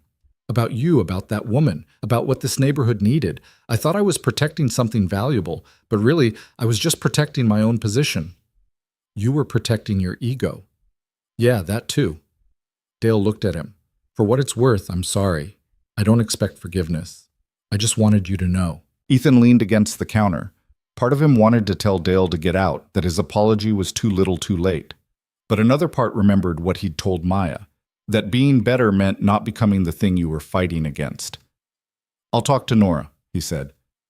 "No promises, but I'll ask if she'd consider extending your lease." "Why would you do that?" "Because holding grudges is exhausting, and because I want Maya to see that people can change." "I don't deserve this." "Probably not, but that's not really the point." Dale stood up, started to offer his hand, then thought better of it. "Thank you. After he left, Ethan called Nora. Dale came by. I heard. Security texted me. You have security watching the diner? Of course I do. You think I'm going to let anything happen to our investment? Dale apologized. Good for him. He wants his lease renewed. Silence on the other end. Then, what do you think I should do? I think you should decide what kind of person you want to be. The one who punishes people forever, or the one who gives them a chance to do better. Those aren't mutually exclusive. No. But one feels better than the other. More silence. Then Nora sighed. I'll have my lawyers draw up a new lease. Market rate, no special treatment. If he can't afford it, that's on him. Fair enough. Ethan? Yeah? You're too nice. Someone's going to take advantage of that someday. Maybe. But I'd rather be taken advantage of than turn into someone who can't forgive. After hanging up, Ethan finished closing and headed home. The house was quiet when he got there, Maya already asleep. He checked on her, pulled her blanket up, and stood in her doorway watching her breathe. She looked peaceful. Younger than she seemed during the day when she was busy being tough and cynical and protective of her father. He wanted to keep her that way, protected, safe, sheltered from the worst of what people could be. But he also wanted her to understand that the world was complicated, that people could be cruel and kind, that forgiveness was hard but worthwhile, that doing the right thing didn't always mean winning. The next morning, Nora showed up at the house before Ethan left for the diner. I did it, she said without preamble. Did what? Wrote the letter to my daughter. She held up an envelope. I've been carrying it around for 2 days trying to decide if I should mail it. What's stopping you? Terror. What if she doesn't want to hear from me? What if her parents think I'm trying to disrupt their family? What if I'm being selfish? What if you're being brave? Nora looked at the envelope. Maya said something yesterday. She asked if I thought my daughter ever wondered about me. And I realized I've been so focused on not hurting her that I never considered she might have questions too. That knowing I thought about her might matter. So send it. What if it's a mistake? Then it's a mistake you can live with. Better than the mistake of never trying. Nora stared at the envelope for another long moment, then pulled out her phone and took a picture of it. Proof that I actually wrote it, so I can't chicken out later. You want me to mail it for you? Would you? Ethan took the envelope. The address was in Minnesota, written in Nora's careful handwriting. I'll drop it off at the post office this morning. Thank you. She looked relieved and terrified in equal measure. I don't know what I'm expecting. She's 10. She might not even read it. She'll read it, and even if she doesn't respond, she'll know. That's what matters. After Nora left, Ethan looked at the envelope. Inside was a letter from a mother to a daughter, 8 years of regret and hope compressed into whatever words Nora had managed to put on paper. He hoped it was enough. At the post office, he stood at the mailbox for a solid minute before dropping it in. The envelope disappeared into the slot with a soft thud, gone into the system that would carry it across the country to a girl who might not even remember the woman who'd given birth to her. But at least Nora had tried. At least she'd reached out. The rest was up to fate, or chance, or whatever force decided how these things turned out. The diner hit its rhythm over the next month. They found their regulars, the construction crew that came in every morning at 6, the retired couple who split a slice of pie every afternoon, the high school kids who camped out in the corner booth doing homework and nursing sodas for hours. Ethan learned their names, their orders, the small details that made them feel seen. It was what his father had done in his diners, what Ethan had always imagined doing when he started this project. It felt right. Maya had stopped getting in fights at school. Joey still gave her grief, but Maya had learned to ignore it. Or maybe she'd just realized that having a successful diner made her less of a target than being the weird kid whose dad tried to help homeless people. Either way, things were better. Nora still came by most days, though less frequently as she got pulled into managing her father's company. She was based in Chicago now, but she kept an apartment in Denton Falls and made the drive whenever she could. How's it feel being a billionaire businesswoman? Ethan asked one afternoon while they were reviewing the books. Exhausting, boring, necessary. She closed the ledger. I'm trying to change how the company operates, make it less about maximizing profit and more about sustainable investment. My father's old partners think I'm insane. Are you? Probably, but I've got controlling interests, so they can't stop me. Must be nice having that kind of power. It's terrifying. Every decision affects hundreds of people. If I screw up, they lose jobs, homes, livelihoods. She looked around the diner. This is easier. I make a bad call here, we lose money, nobody's life falls apart. Just ours. Just ours. And honestly, that feels manageable. 2 weeks later, Nora got a response. She called Ethan from Chicago, her voice shaking. She wrote back, "Your daughter?" Her adoptive mother, actually, said they'd been wondering if I'd ever reach out. Said Emma, that's her name, Emma, had asked about me last year, wanted to know if I thought about her. What'd they tell her? That they didn't know. That adoption meant she had a family who loved her, but it didn't erase where she came from. Nora's voice cracked. They want to set up a video call. Let Emma meet me, see if she's interested in contact. That's good, right? It's terrifying. What if she hates me? What if she asks why I gave her up and I don't have a good answer? You have an answer. You were in a bad place and you did what you thought was best for her. That sounds like a cop-out. It sounds like the truth. The video call was scheduled for the following Saturday. Nora asked Ethan and Maya to be there with her for moral support. They met at Nora's apartment in Denton Falls. She'd set up her laptop on the kitchen table, tested the camera 3 times, changed her shirt twice, and was visibly shaking when the call connected. A woman appeared on screen first. Mid-30s, kind face, wearing a Minnesota Twins sweatshirt. Nora? Yes. Hi. Thank you for doing this. Of course, Emma's been really excited. The woman glanced off camera. Are you ready, sweetie? A girl appeared on screen. 10 years old, dark hair like Nora's, same pale green eyes. She looked nervous but curious. Hi, Emma said quietly. Hi. Nora's voice was barely a whisper. I'm Nora, your birth mother. I know, Mom told me. Emma glanced at her adoptive mother, who gave her an encouraging nod. Why did you give me away? The question hung there, direct and painful. Ethan saw Nora flinch. Because I couldn't take care of you, Nora said. Your father had just died, I had no money, no home, no way to give you what you needed, and I loved you enough to know that wasn't fair to you. Do you still love me? Every single day. Then why didn't you find me sooner? Because I thought you were better off without me. I thought that showing up in your life would only confuse you, hurt you. I was wrong about that. Emma thought about this. Mom says you're really rich now. I am. Are you going to try to take me back? The fear in Emma's voice was obvious. Nora shook her head quickly. No, never. You have a family who loves you. I would never try to take that away. Then why are you here? Nora looked at Maya, who was sitting next to her. Maya gave her a small nod. Because I wanted you to know that you were wanted, Nora said. That even though I couldn't keep you, you were never forgotten. That somewhere in the world you have a birth mother who thinks about you and hopes you're happy. Emma was quiet for a long moment. Then she said, Are we going to talk again? Do you want to? Maybe. I don't know yet. That's okay.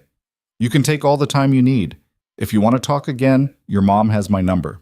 If you don't, that's okay too. What if I want to meet you in person?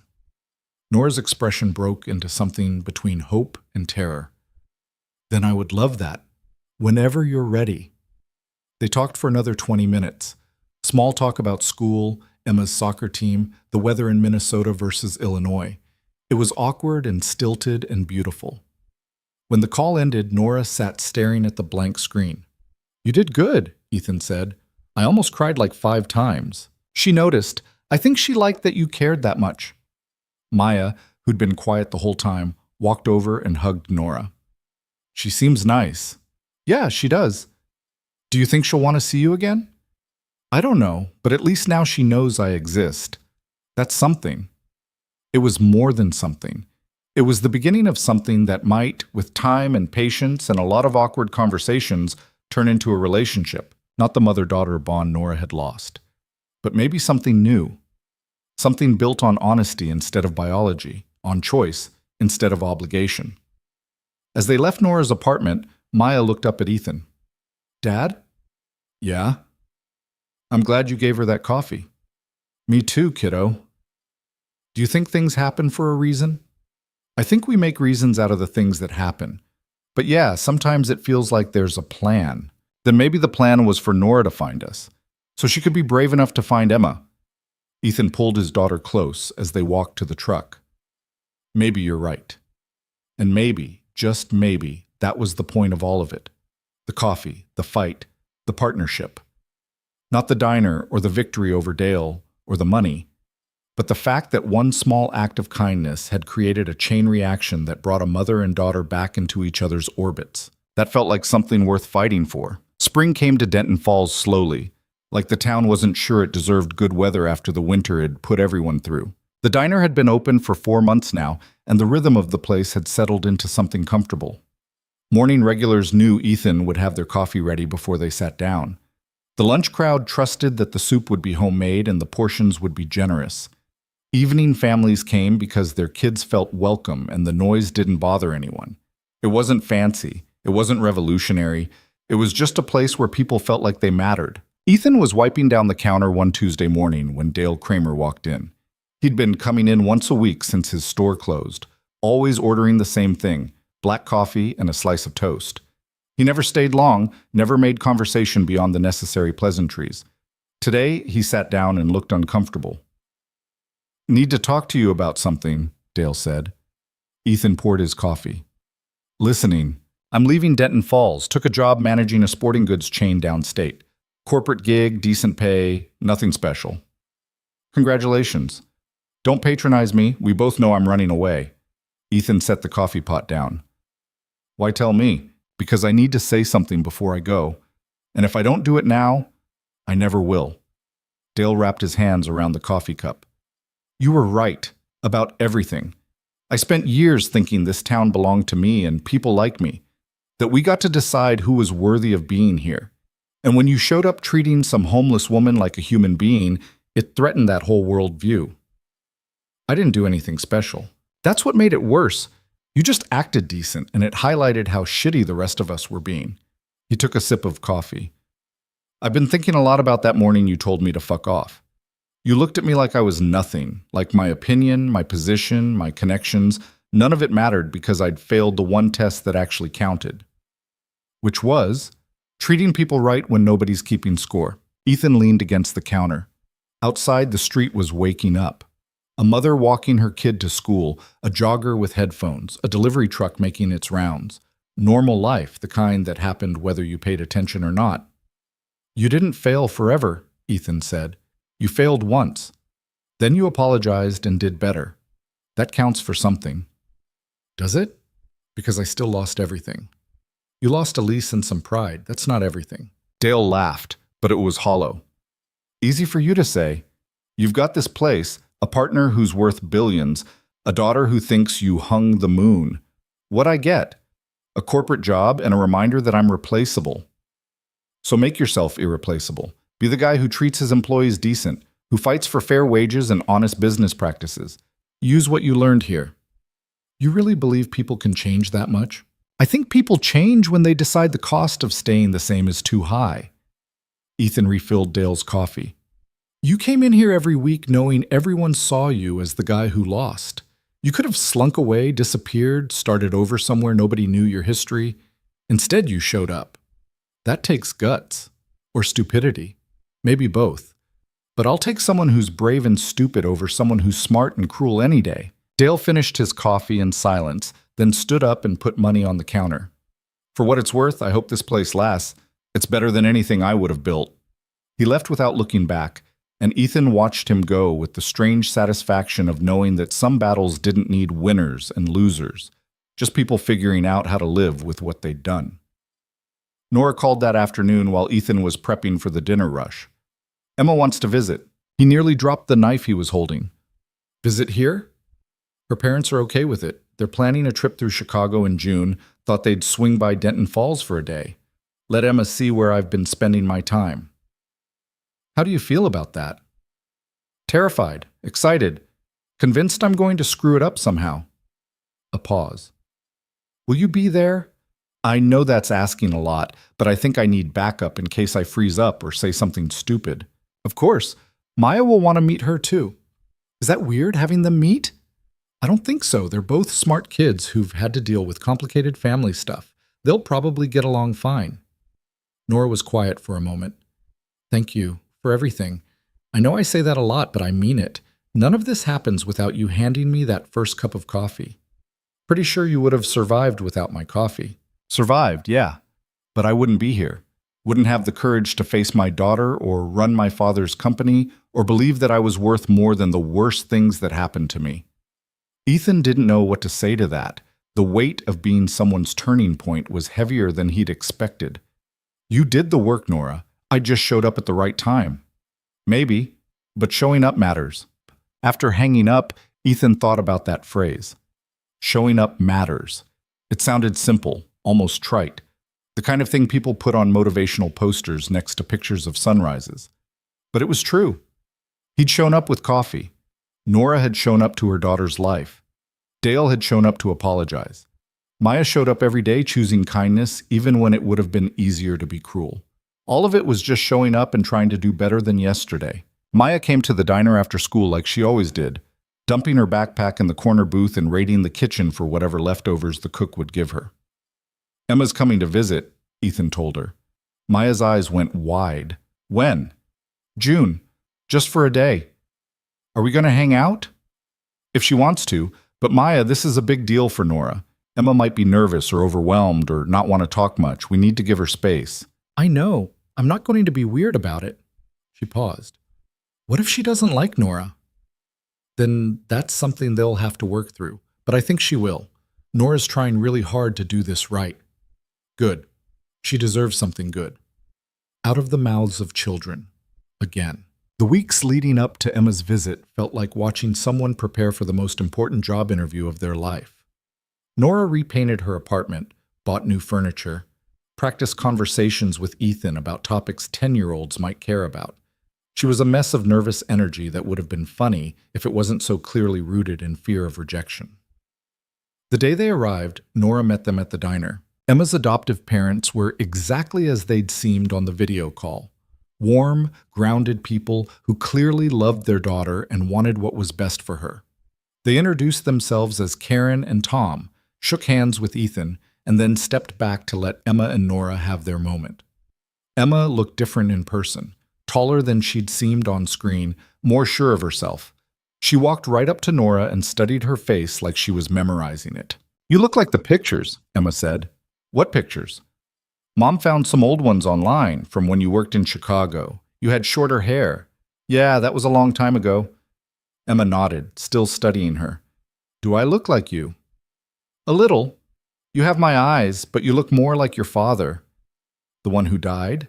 Yeah. Do you miss him? Every day. Emma seemed satisfied with that answer.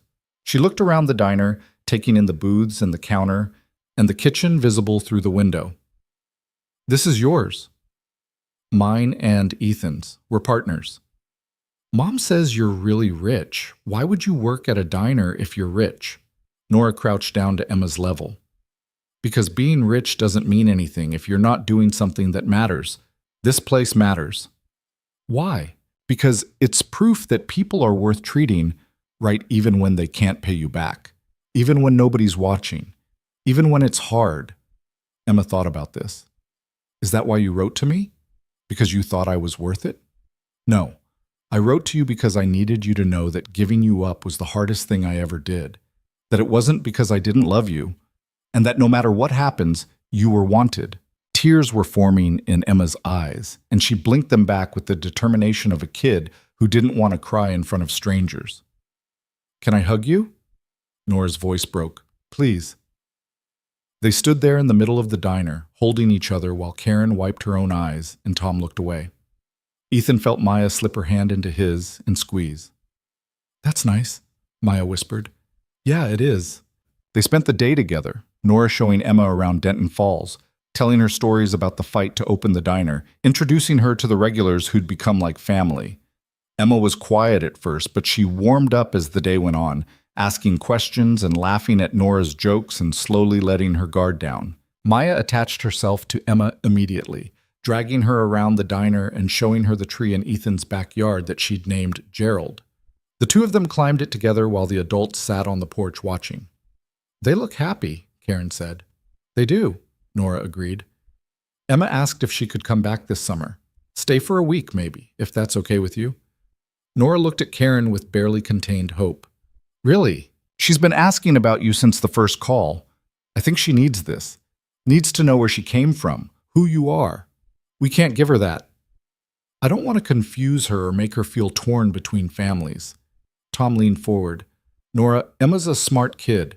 She knows we're her parents, but she also knows you're part of her story. Letting you in doesn't take anything away from us. It just gives her more people who love her. I do love her. I know I don't have the right to, but I do. You have every right, Karen said. You're her mother. Biology, adoption, it doesn't matter.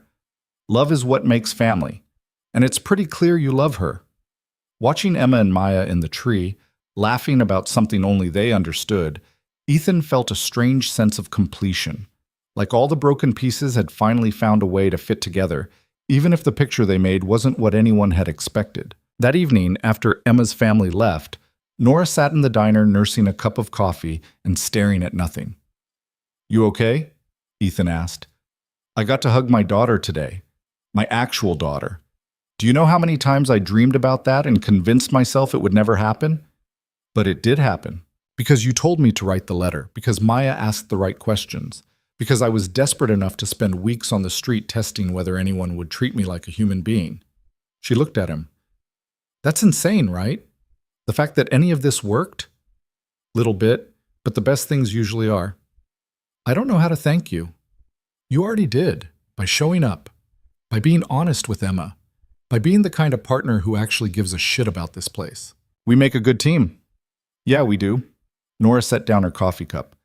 I've been thinking about something. The company my father left me, it's got enough assets to fund 100 projects like this diner.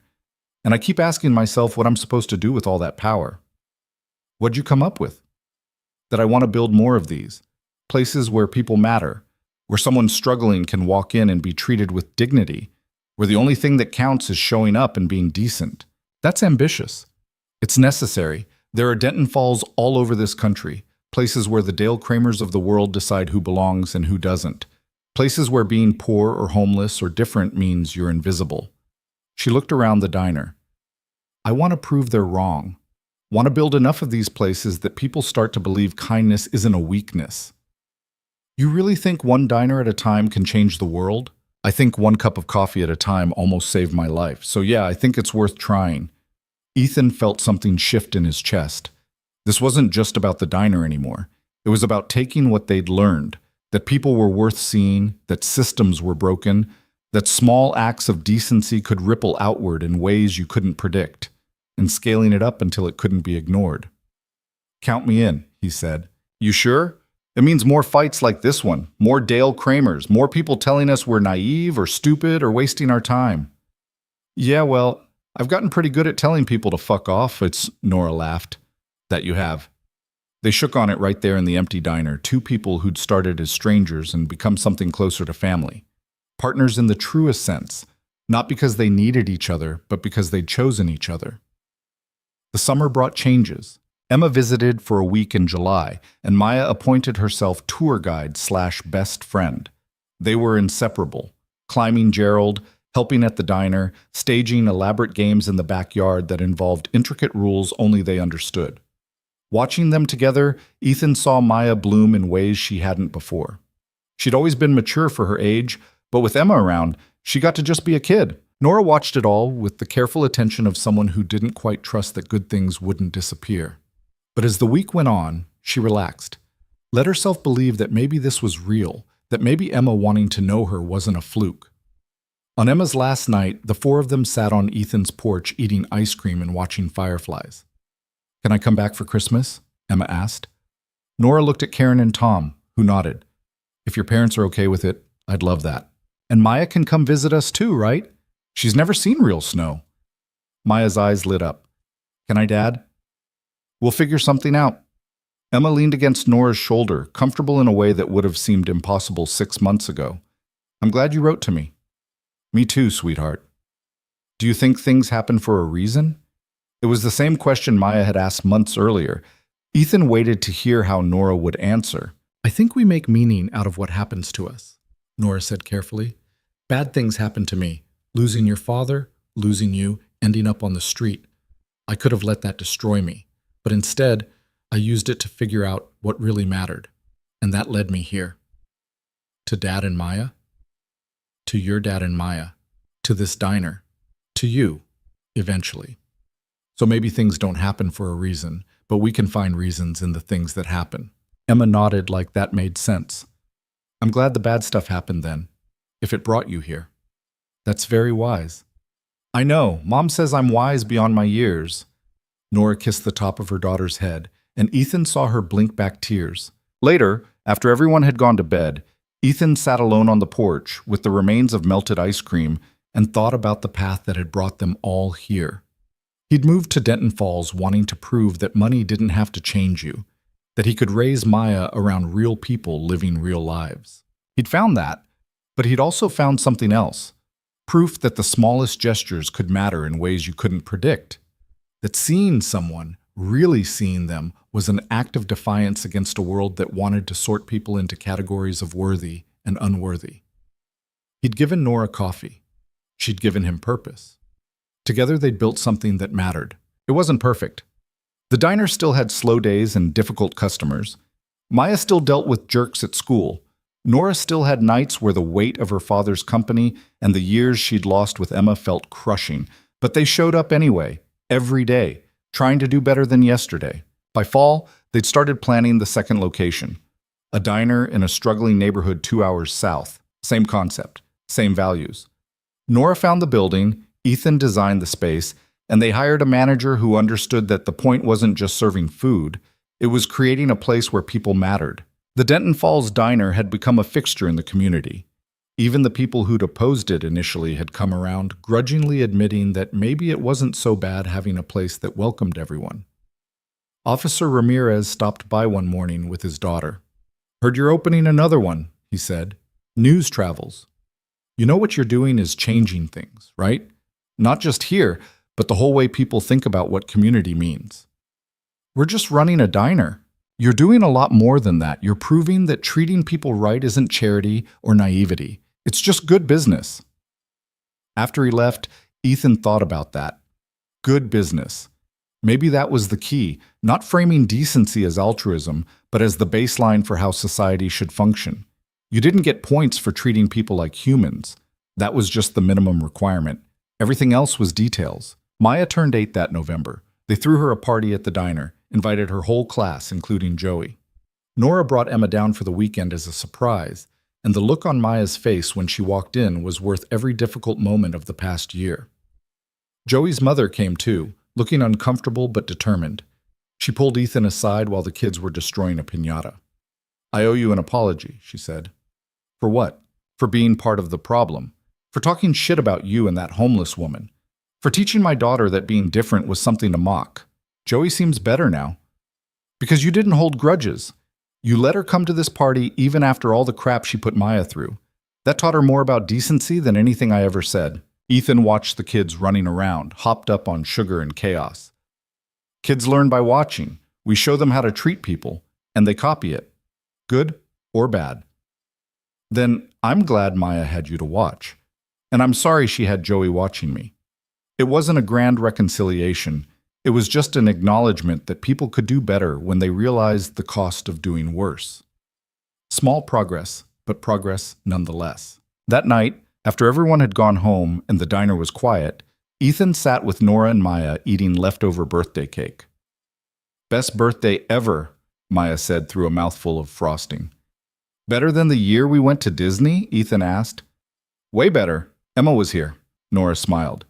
"She told me to tell you happy birthday again, and that she's already planning your next one." "Is she coming for Christmas?" "That's the plan." Maya grinned, then looked at her father. "Dad?" "Yeah?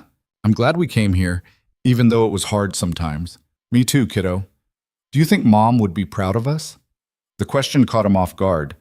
They didn't talk about Maya's mother much. She'd left and never looked back, sent money but no calls, existed as a ghost in their lives. "I don't know," Ethan said honestly, "but I'm proud of us. That's enough." "Yeah, it is." Winter settled over Denton Falls with the quiet certainty of a season that knew its place. The diner stayed busy through the cold months, becoming the kind of place people went not just for food, but for warmth. The coffee was always hot, the conversation always welcome, the doors always open. Nora split her time between Chicago and Denton Falls, managing her father's company while building the infrastructure for more diners. She'd hired people who understood the mission, not maximizing profit, but maximizing impact. It was a harder sell to investors, but she had enough power that their objections didn't matter. Emma came for Christmas like she'd promised, and for 2 weeks the house was chaos and laughter, and the particular joy that came from family that had chosen to be family. Nora rented the apartment above the diner permanently, turning it into a space where Emma could visit whenever she wanted. On Christmas morning, they all gathered at Ethan's house. The tree was slightly crooked, the decorations a mix of expensive and handmade, the presents wrapped in newspaper because someone had forgotten to buy wrapping paper. It was perfect. Emma gave Nora a bracelet she'd made herself, beads spelling out Mom Number 2 in alternating colors. "So you don't forget," Emma said. Nora put it on and didn't take it off for the next 6 months. Maya gave Ethan a drawing of the diner with all of them standing in front, him and Maya and Nora and Emma, stick figures holding hands under a sky full of stars. "For the office," Maya said. "So you remember why we did this?" Ethan hung it on the wall where he'd see it every day. They spent the afternoon at the diner serving free meals to anyone who walked in. It was Nora's idea, Christmas dinner for the community, no questions asked, no payment required. Just food and warmth and the reminder that everyone deserved a place to belong. The crowd was bigger than they'd expected. Families who couldn't afford a big meal. People who had nowhere else to go. The regulars who'd become friends. Even a few faces Ethan didn't recognize. People who'd heard about the free dinner and showed up hoping it was real. It was real. By the time they closed that night, they'd served over 200 people. The kitchen was destroyed, the servers were exhausted, and Ethan's feet hurt so bad he could barely stand. But watching people leave with full stomachs and grateful smiles, he felt something settle in his chest. This was what it was all for. Not the money, or the recognition, or the vindication of being right. Just this, people mattering. Nora found him sitting on the counter, taking off his shoes. "We should do this every year," she said. "Absolutely. And at every new location we open. You trying to bankrupt us? I'm trying to prove a point. Which is? That kindness isn't a transaction. It's just what you do when you remember that everyone's fighting battles you can't see." Ethan thought about that. About the battles he'd fought. Grief over his failed marriage. Fear that he was screwing up as a father. Doubt that anything he did mattered. About Nora's battles. Loss and trauma. And 8 years of believing she didn't deserve her daughter's love. About all the people who'd walked through these doors carrying weights they couldn't name. "You think we're making a difference?" he asked. "I think we're trying. That's all anyone can do." Maya and Emma came running out of the kitchen, covered in dishwater and giggling about something. They crashed into each other, nearly fell, and dissolved into more laughter. "Those two are trouble together," Nora said. "Best kind of trouble." "You think they'll stay friends when they're older and life gets complicated?" "I think they'll try. And trying's enough." As the year turned and winter gave way to spring again, the second diner opened to the same kind of resistance and eventual acceptance as the first. Then a third, then a fourth, each one a small act of defiance against the idea that some people mattered more than others. The Denton Falls location remained the flagship, the place where it all started, where a billionaire and a formerly homeless woman had partnered to prove that basic human decency wasn't naive or wasteful, it was necessary. People still talked about the early days, about the fight with Dale Kramer, about Nora sitting in that doorway, about Ethan refusing to back down even when it cost him. The story had taken on a life of its own, growing with each retelling until it was more myth than memory. But Ethan remembered the truth. The cold mornings with 2 cups of coffee, the fear that he was making things worse, the moment he decided that being right mattered more than being comfortable. He remembered, and he carried it forward. On a Tuesday morning in April, 2 years after that first cup of coffee, Ethan walked out of the diner at 6:40 with 2 cups in hand. Nora was waiting in her usual spot, not the doorway anymore, but a bench they'd installed on the sidewalk, a memorial to the woman she'd been and the journey she'd taken. He handed her one of the cups. "Black," he said. "Always is," she replied. They stood there drinking coffee as the sun came up over Denton Falls. And in that moment, everything they'd built and everything they'd lost and everything they still hoped to become felt manageable. Maya came running out, late for school as usual, her backpack bouncing against her shoulders. "Bye, Dad. Bye, Nora." "Have a good day, sweetheart," Nora called. "Love you, kiddo," Ethan added. Maya waved without looking back, already moving on to whatever the day would bring. Ethan watched her go with the pride and terror that came from raising a kid in a world that was both beautiful and broken. "She's going to be okay," Nora said quietly. "Yeah, she is. Better than okay. She's going to be the kind of person who sees people, who shows up, who makes coffee for strangers and doesn't expect anything in return. We could do worse." They finished their coffee in comfortable silence. Two people who'd found each other in the least likely way and built something neither of them could have imagined. The diner opened for the day. Regulars filed in, greeting Ethan and Nora by name. The cook fired up the grill, the servers prepped their stations. The ordinary machinery of a small business doing its work. But underneath it all was something bigger. A promise that everyone who walked through those doors mattered. That their story was worth hearing, their struggles worth acknowledging, their humanity worth protecting. It wasn't a perfect system. It didn't solve poverty or inequality or all the ways the world failed people. But it was something, a small light in a dark room. A reminder that change started with individuals deciding to do better. One cup of coffee at a time. One conversation at a time. One person at a time. Ethan went back inside, tied on his apron, and got to work. There were orders to take, and food to serve, and people to see. The same work he'd do tomorrow, and the day after that, and every day for as long as this mattered. Which, if he had anything to say about it, would be forever. Because in the end, that was the only lesson worth teaching. That people mattered. That showing up counted. That the smallest act of kindness could change everything if you let it. The rest was just details. And as the morning rush started and the diner filled with noise and life and the beautiful chaos of people being people, Ethan looked around at what they'd built and thought about the woman who'd sat in a doorway testing the world to see if anyone would notice her. She'd found someone who did, and that had made all the difference.